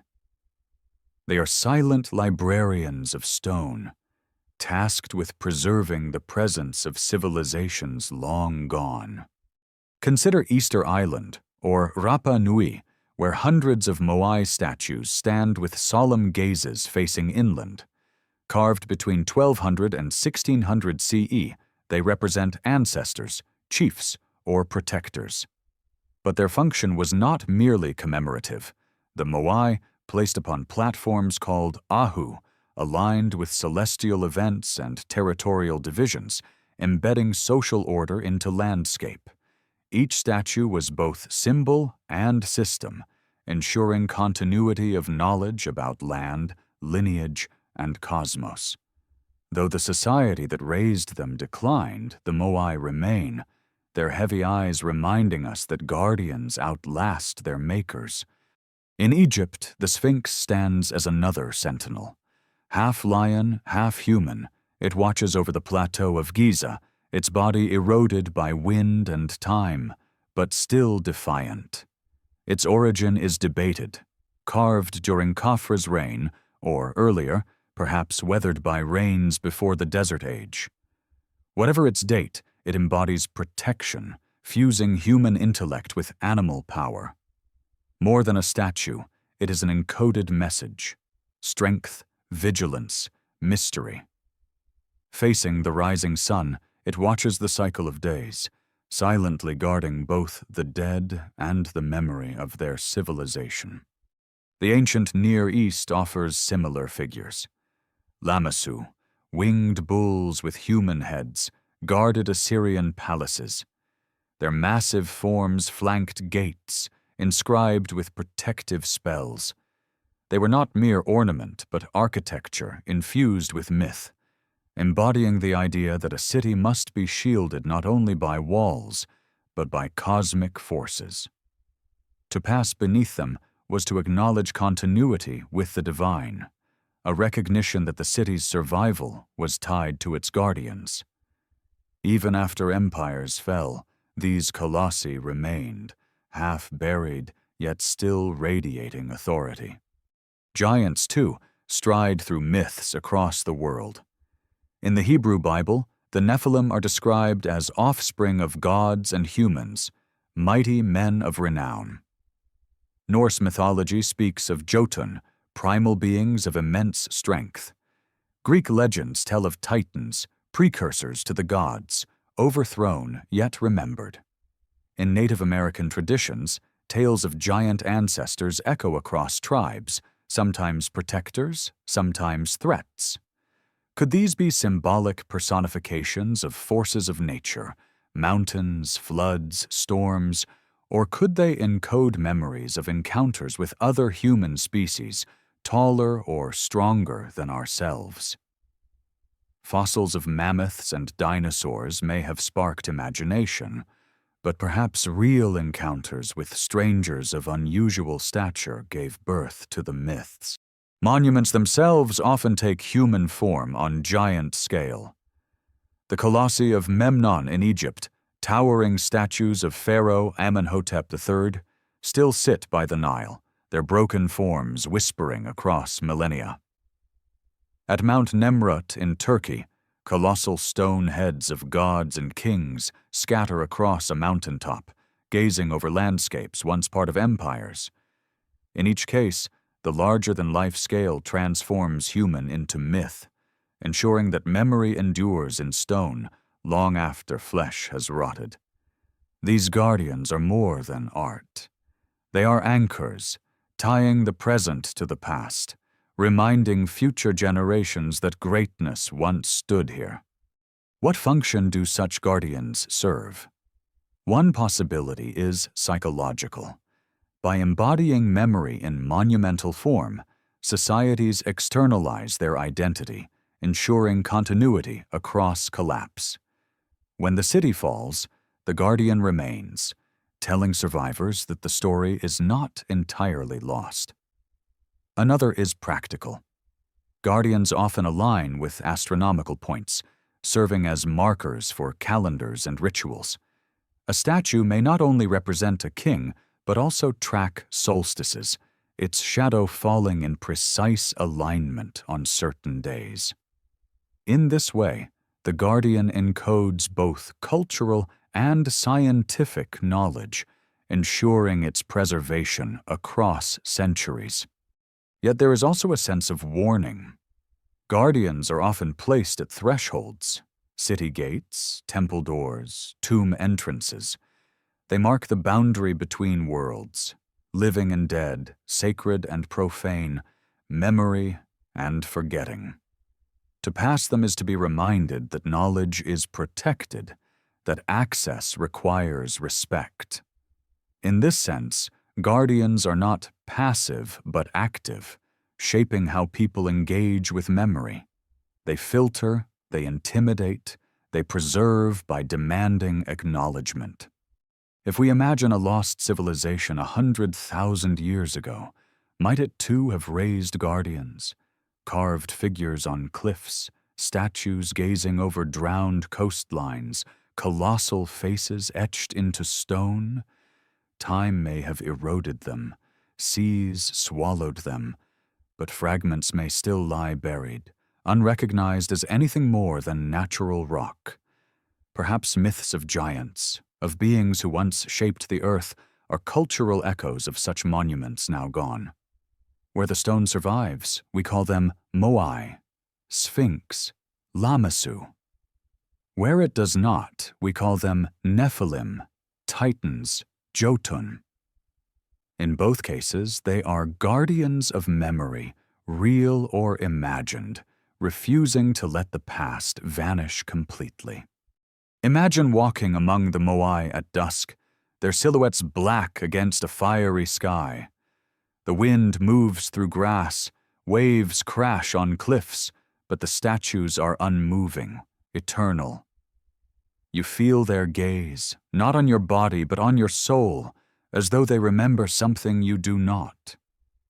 Imagine standing before the Sphinx at sunrise, its eroded face glowing with light, and sensing that it has seen ages we cannot fathom. Guardians like these are not silent. They speak, but in a language of presence, of scale, of permanence.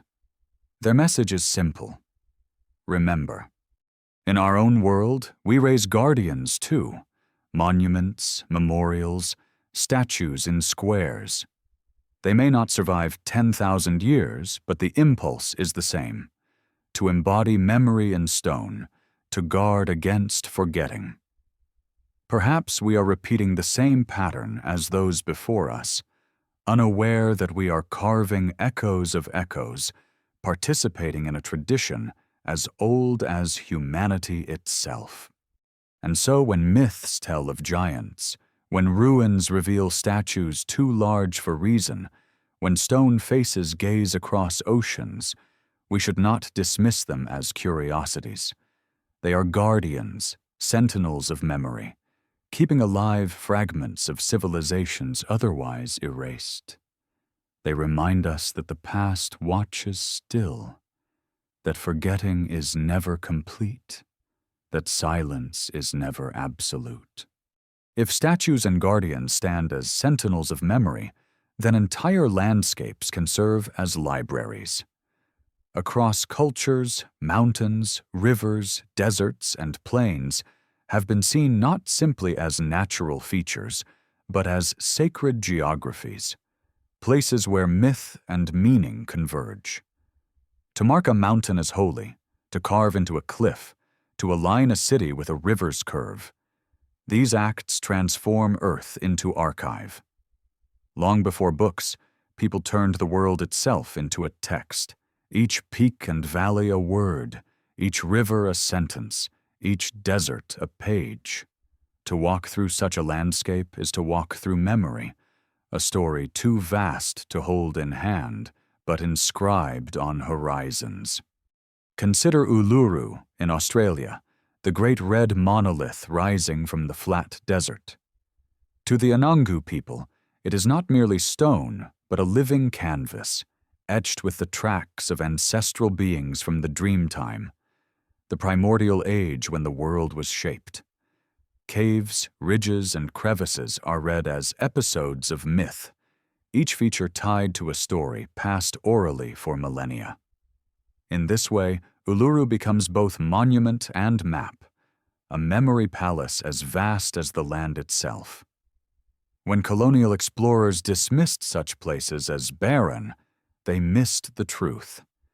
The desert was alive with history, carried in rock. In the Andes, mountains are apus, sacred beings, protectors of communities. Villages pour offerings of chicha beer and coca leaves to their peaks, treating them as ancestors watching over crops and families. But the reverence is practical as well as spiritual. Glaciers feed rivers, rivers feed fields. To honor the mountain is to honor the cycle of survival. The Incas built Machu Picchu aligned with sacred peaks, its windows and staircases framing sunrises that tied stone to mountain, ritual to landscape. The city itself is a dialogue with geography, embedding memory in stone that mirrors the peaks around it. Egypt, too, was shaped by sacred geography. The Nile was not only lifeline, but cosmic axis, flowing from south to north, like a terrestrial echo of the Milky Way. Temples were aligned east and west, mirroring the sun's daily journey. The desert to the west was land of the dead, where tombs rose. The fertile east, land of the living. Even pyramids, though monumental in themselves, gain meaning in context. They are not isolated structures, but markers in a landscape carefully ordered to reflect cosmic cycles. To live in Egypt was to inhabit a text, each horizon inscribed with myth. In North America, the Mississippian culture built vast earth mounds, some aligned with solstices and lunar cycles. Cahokia, near modern St. Louis, was a city of tens of thousands, its mounds arranged with cosmological precision. Monk's Mound, larger than the Great Pyramid in base area, was not a simple platform, but the center of a cosmic landscape. The placement of smaller mounds echoed stars and seasons, embedding the sky into soil. Even after the city fell, the mounds remained, silent but insistent, marking that memory had been anchored to the earth itself. Sacred landscapes are not always monumental. Sometimes they are subtle, a line of standing stones leading to a horizon, a pilgrimage path tracing a river's curve, a desert geoglyph visible only from above. In Peru, the Nazca lines stretch across arid plains, enormous shapes of animals and lines kilometers long. To walk them is meaningless. They make sense only from the sky, as though designed for gods or for memory itself. Perhaps they marked water sources, astronomical events, or ritual processions. Whatever their function, they transformed empty desert into a text written in dust, preserved by the arid silence of centuries. What unites these landscapes is the way they externalize memory. Instead of fragile parchment, knowledge is written into mountains, rivers, and plains. A mountain aligned with solstice sun becomes a perpetual calendar. A river myth becomes both story and map, guiding migration. A desert geoglyph encodes ritual knowledge visible long after voices fade. This strategy is ingenious, for landscapes endure longer than paper or even stone walls. Catastrophe may topple cities, but mountains remain. Floods may drown coasts, but deserts preserve carvings. By embedding memory in earth, ancient people ensured continuity across collapse. Modern science, too, has begun to recognize landscapes as archives. Ice cores from glaciers preserve records of climate for hundreds of thousands of years.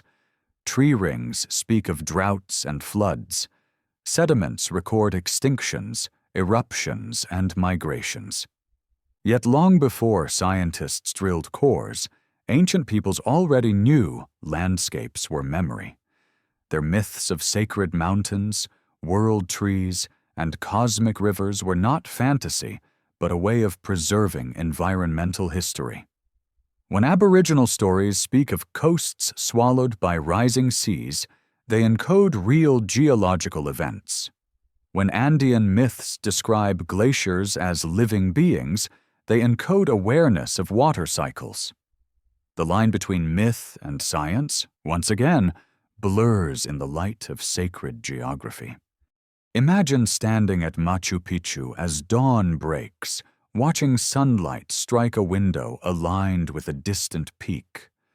The mountain glows, the stone city hums with bird song, and in that moment, the boundary between architecture and landscape dissolves. The builders did not see themselves as separate from Earth, but as participants in its story.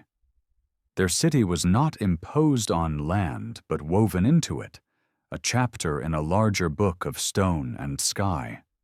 Now imagine walking across the Nazca Plain at dusk, the lines beneath your feet invisible, only to rise in a balloon and see them emerge as hummingbirds, monkeys, and spirals etched into desert.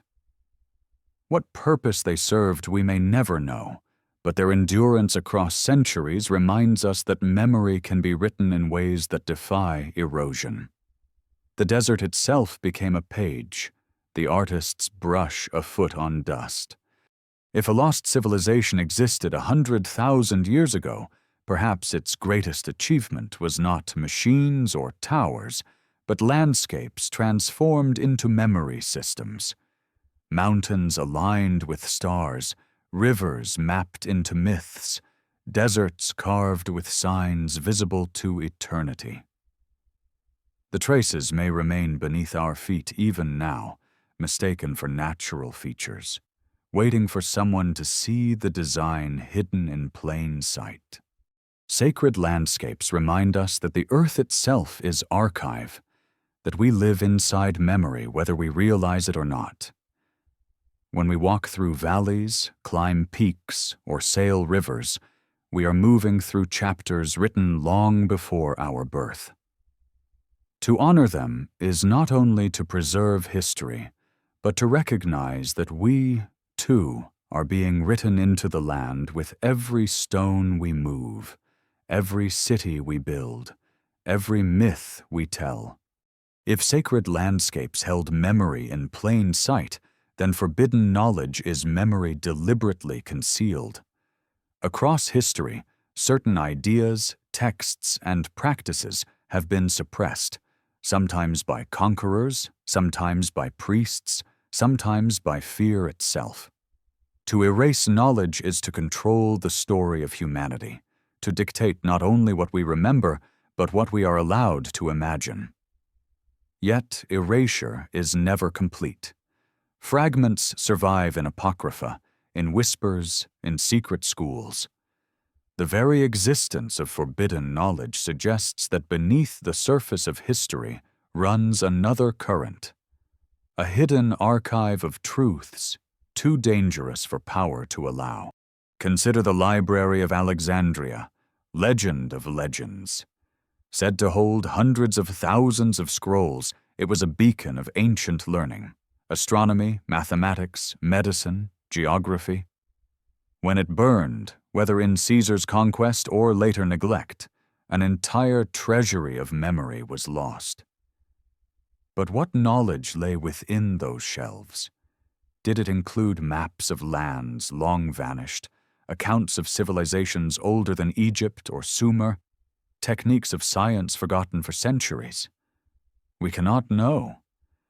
Yet the very myth of its loss haunts us, for it symbolizes what humanity has forgotten, the chapters of history torn from the book.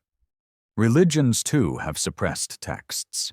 The Book of Enoch, once revered, was excluded from the biblical canon, its visions of watchers and forbidden knowledge deemed heretical. Gospels of Mary and Thomas were buried at Nag Hammadi, hidden until rediscovered in the 20th century. In these texts, we glimpse alternative voices, teachings of equality, cosmic journeys, visions of divine knowledge denied by orthodoxy. Their suppression reveals fear that such ideas might disrupt order, challenge authority, or recall older traditions incompatible with new dogmas.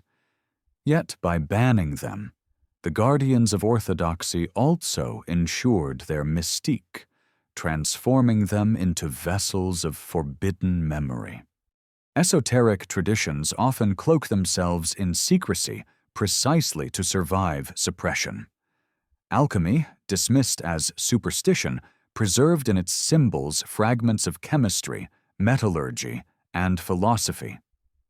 The Hermetic texts attributed to Hermes Trismegistus speak of a universe woven of correspondences, as above, so below, a maxim that echoes the astronomical alignments of temples and the symbolic language of myths. To initiate was to preserve continuity with wisdom too fragile for public transmission. In every age, hidden schools emerge: Pythagoreans, Gnostics, Sufis, Kabbalists. Whether their origins are truly ancient or reinvented, Each claims to hold a thread of memory too dangerous for the mainstream. Why is knowledge forbidden? Sometimes because it threatens power. To question the origin of authority, to suggest that gods or kings are not unique, but inheritors of older traditions, is destabilizing. Sometimes because it unsettles faith.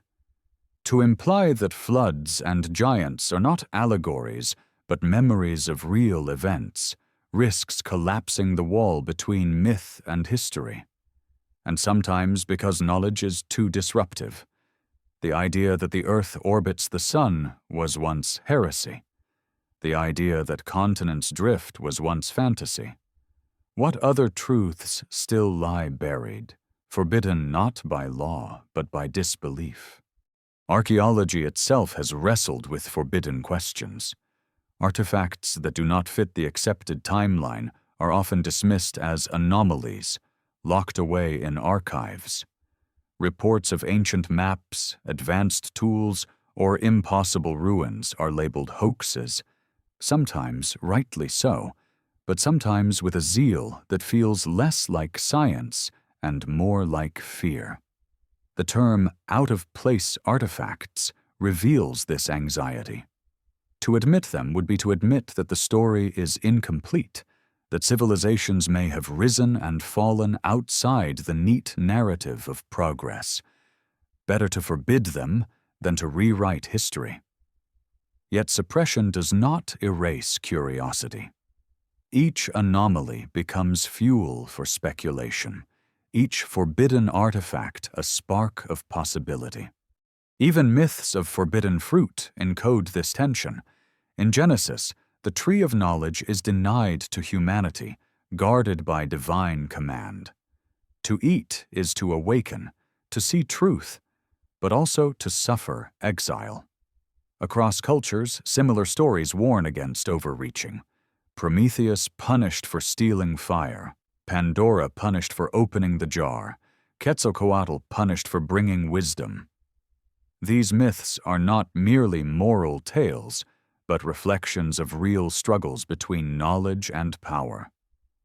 To know too much is dangerous, not only to the knower, but to those who rule.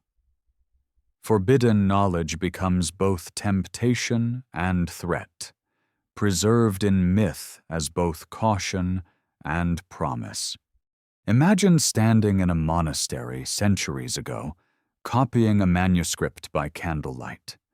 The elder tells you to omit certain passages, to scratch out names, to bury forbidden gospels. You obey, but you also remember. Later, perhaps, you whisper the missing verses to a trusted student, who whispers them again generations later. In this way, even forbidden knowledge survives, not in libraries, but in memory, in fragments that surface centuries later in caves, jars, or whispers. Suppression delays but does not destroy. The human urge to remember, to preserve, outlasts censorship. Perhaps, then, forbidden knowledge is the strongest memory of all. By being suppressed, it becomes charged with power, its absence felt more keenly than its presence. The Library of Alexandria haunts us precisely because it is gone. The Book of Enoch fascinates us because it was banned. The Antikythera mechanism stuns us because no others survived. What is forbidden lingers like a shadow, reminding us that history is not only what is told, but what is hidden. If an advanced civilization existed 100,000 years ago, its greatest legacy may not be the ruins we find, but the whispers that remain. Myths of floods, gospels of giants, symbols scratched on stone, fragments preserved because they were forbidden. Each suppression leaves traces, like footprints in sand. To follow them is to glimpse a story larger than the one written in textbooks. As night falls in a library, shelves dark and silent, one can almost hear the rustle of missing pages, the sigh of texts never copied, the echo of knowledge deliberately erased. Yet in that silence lies defiance, for knowledge, once thought, never truly dies. It hides, it waits, it transforms, but it endures. And so forbidden knowledge is not only a story of loss, but of survival, the memory of memory itself, reminding us that even when erased, humanity refuses to forget. When we trace the fragments of forbidden knowledge, lost cities and sacred landscapes, the temptation is to keep the past at a safe distance, ancient, mysterious, but separate from us. Yet the deeper we look, the more unsettling the reflection becomes. For what if the lost civilizations we imagine are not merely curiosities of prehistory, but mirrors of ourselves? What if their cycles of rise and fall foreshadow our own? To study forgotten worlds is to confront the fragility of the present, to realize that the line between memory and prophecy is thin. Our age feels permanent, inevitable. We harness electricity, split atoms, map genomes, and send signals into space. Our cities glitter with light, our networks span the globe, our machines mimic thought itself. Yet so too must ancient peoples have believed in the endurance of their worlds. The builders of Angkor engineered vast hydraulic systems, confident their empire would flourish forever, until drought and invasion shattered it. The Maya filled jungles with pyramids and calendars, only to abandon them to silence. The Sumerians tamed rivers with canals, only to watch salinization poison their fields. Each believed in permanence, each discovered fragility. What then of us? We rely on fragile systems invisible to most eyes, grids of power, webs of communication, chains of supply. A single solar flare, cyber attack, or resource collapse could unravel them in days. Our oceans rise as theirs did, swallowing coastlines where millions live. Our skies warm with gases as theirs darkened with ash. If a comet struck tomorrow, as it may well do, how different are we from the hunter-gatherers of the younger Dryas, staring upward as fire rained from the sky? The scale is greater, but the vulnerability remains. Technology, too, is double-edged. We believe it makes us unique, yet fragments of technology from the past remind us that others also harnessed nature in ways we cannot fully explain. The Antikythera mechanism predicted eclipses. We now predict climate patterns. The Baghdad battery may have sparked light. We now power cities. Each age imagines itself at the pinnacle, yet each pinnacle becomes ruin. Our machines may be advanced, but they are not eternal.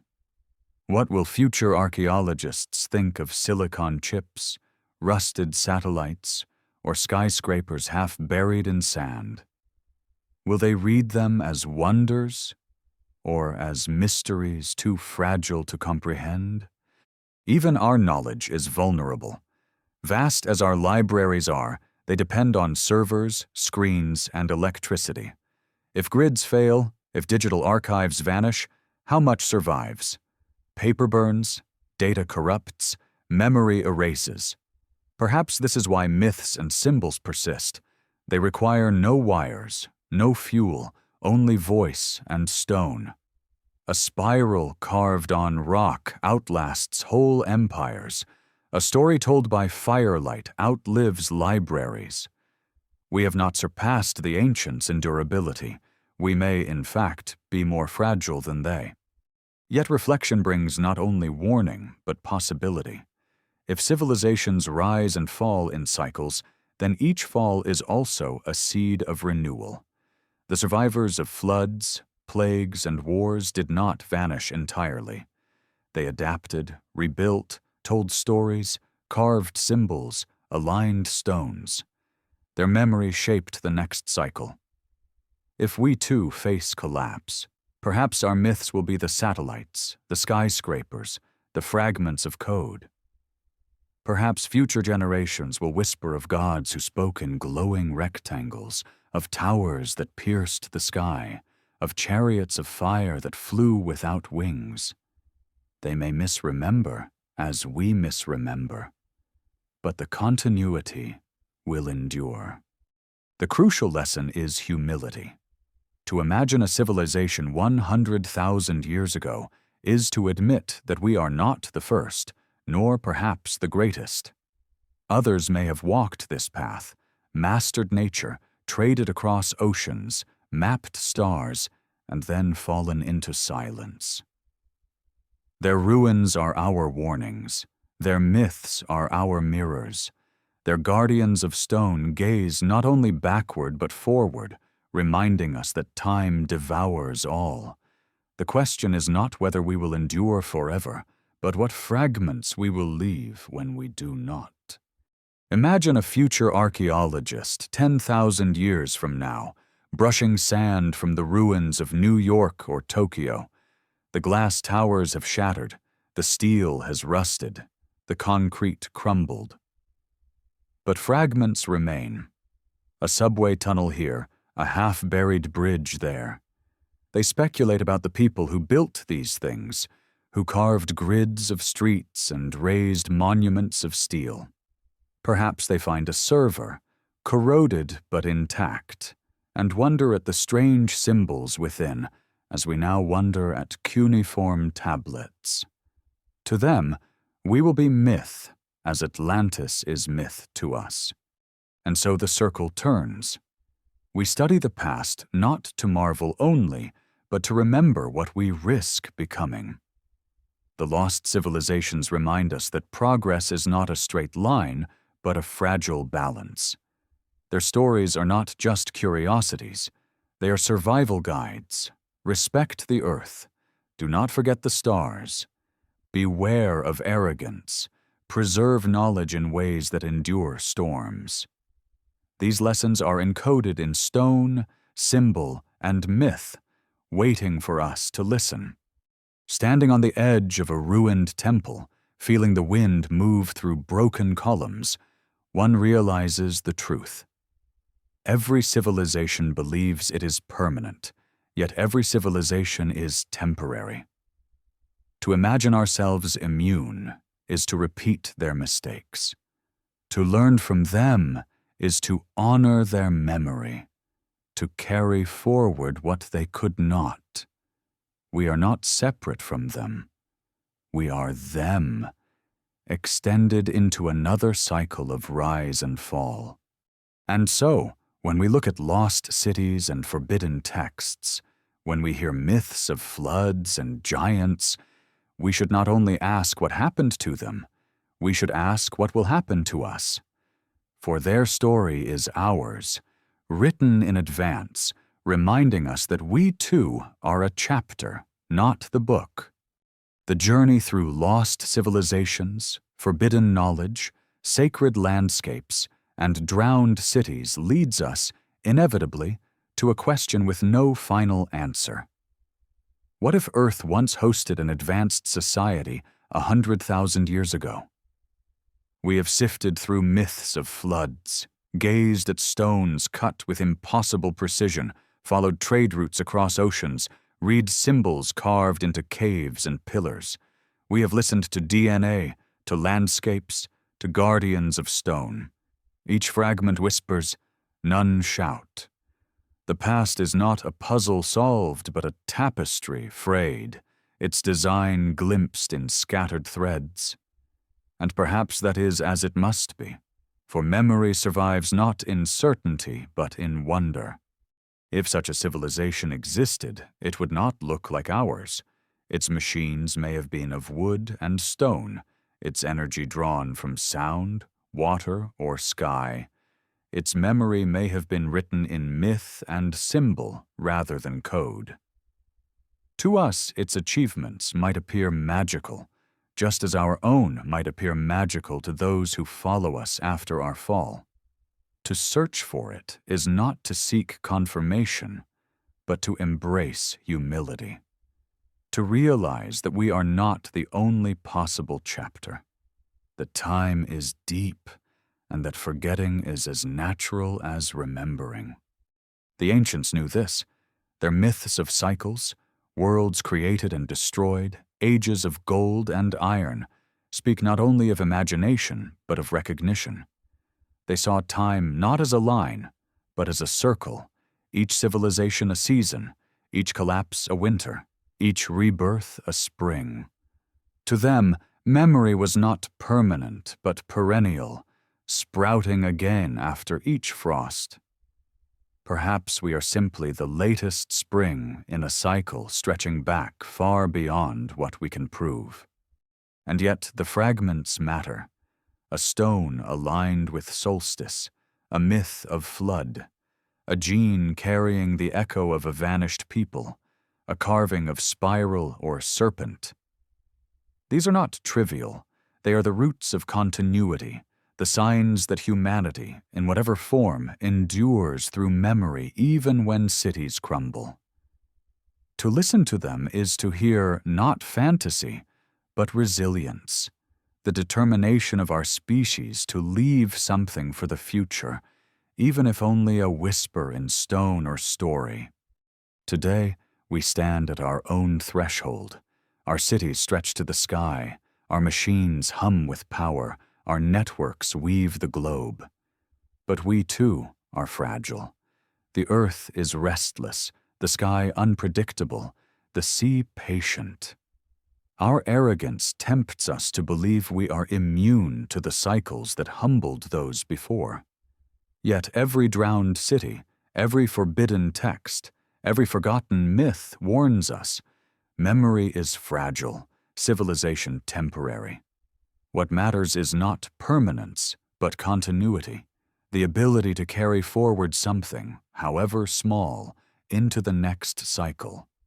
Imagine, then, a future archaeologist walking through the ruins of our age.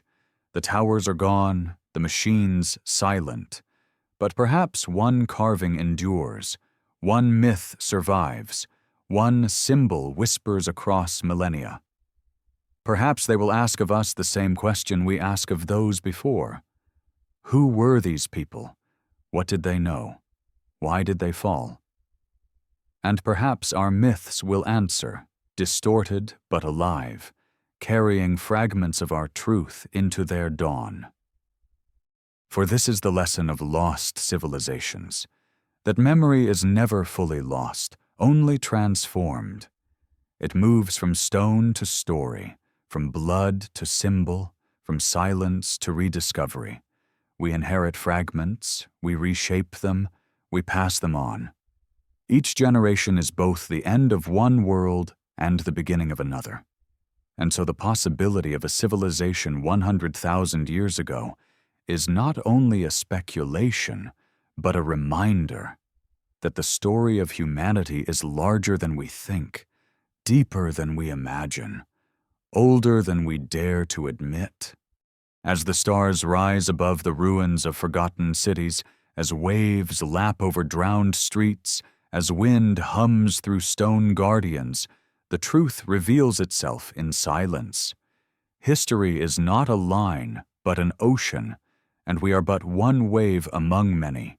To seek what was lost is to recognize ourselves, to see that we too will one day be fragments, myths, whispers. And yet, in that realization lies hope. For if others came before and were forgotten, and yet something of them survives in us, then we too will survive in those who follow. So close your eyes, let the hum of ancient memory surround you, and imagine the voices of forgotten ancestors carried on wind and wave. Imagine their knowledge embedded in stars, their myths etched in stone, their presence alive in your very blood. They are not gone. They speak through us still. And as we listen, we realize that the search for lost civilizations is not only about the past, but about the future, about how we choose to remember and how we choose to be remembered. For in the end, the question is not whether they existed, but whether we will endure as they did, fragile, brilliant, temporary, eternal in memory.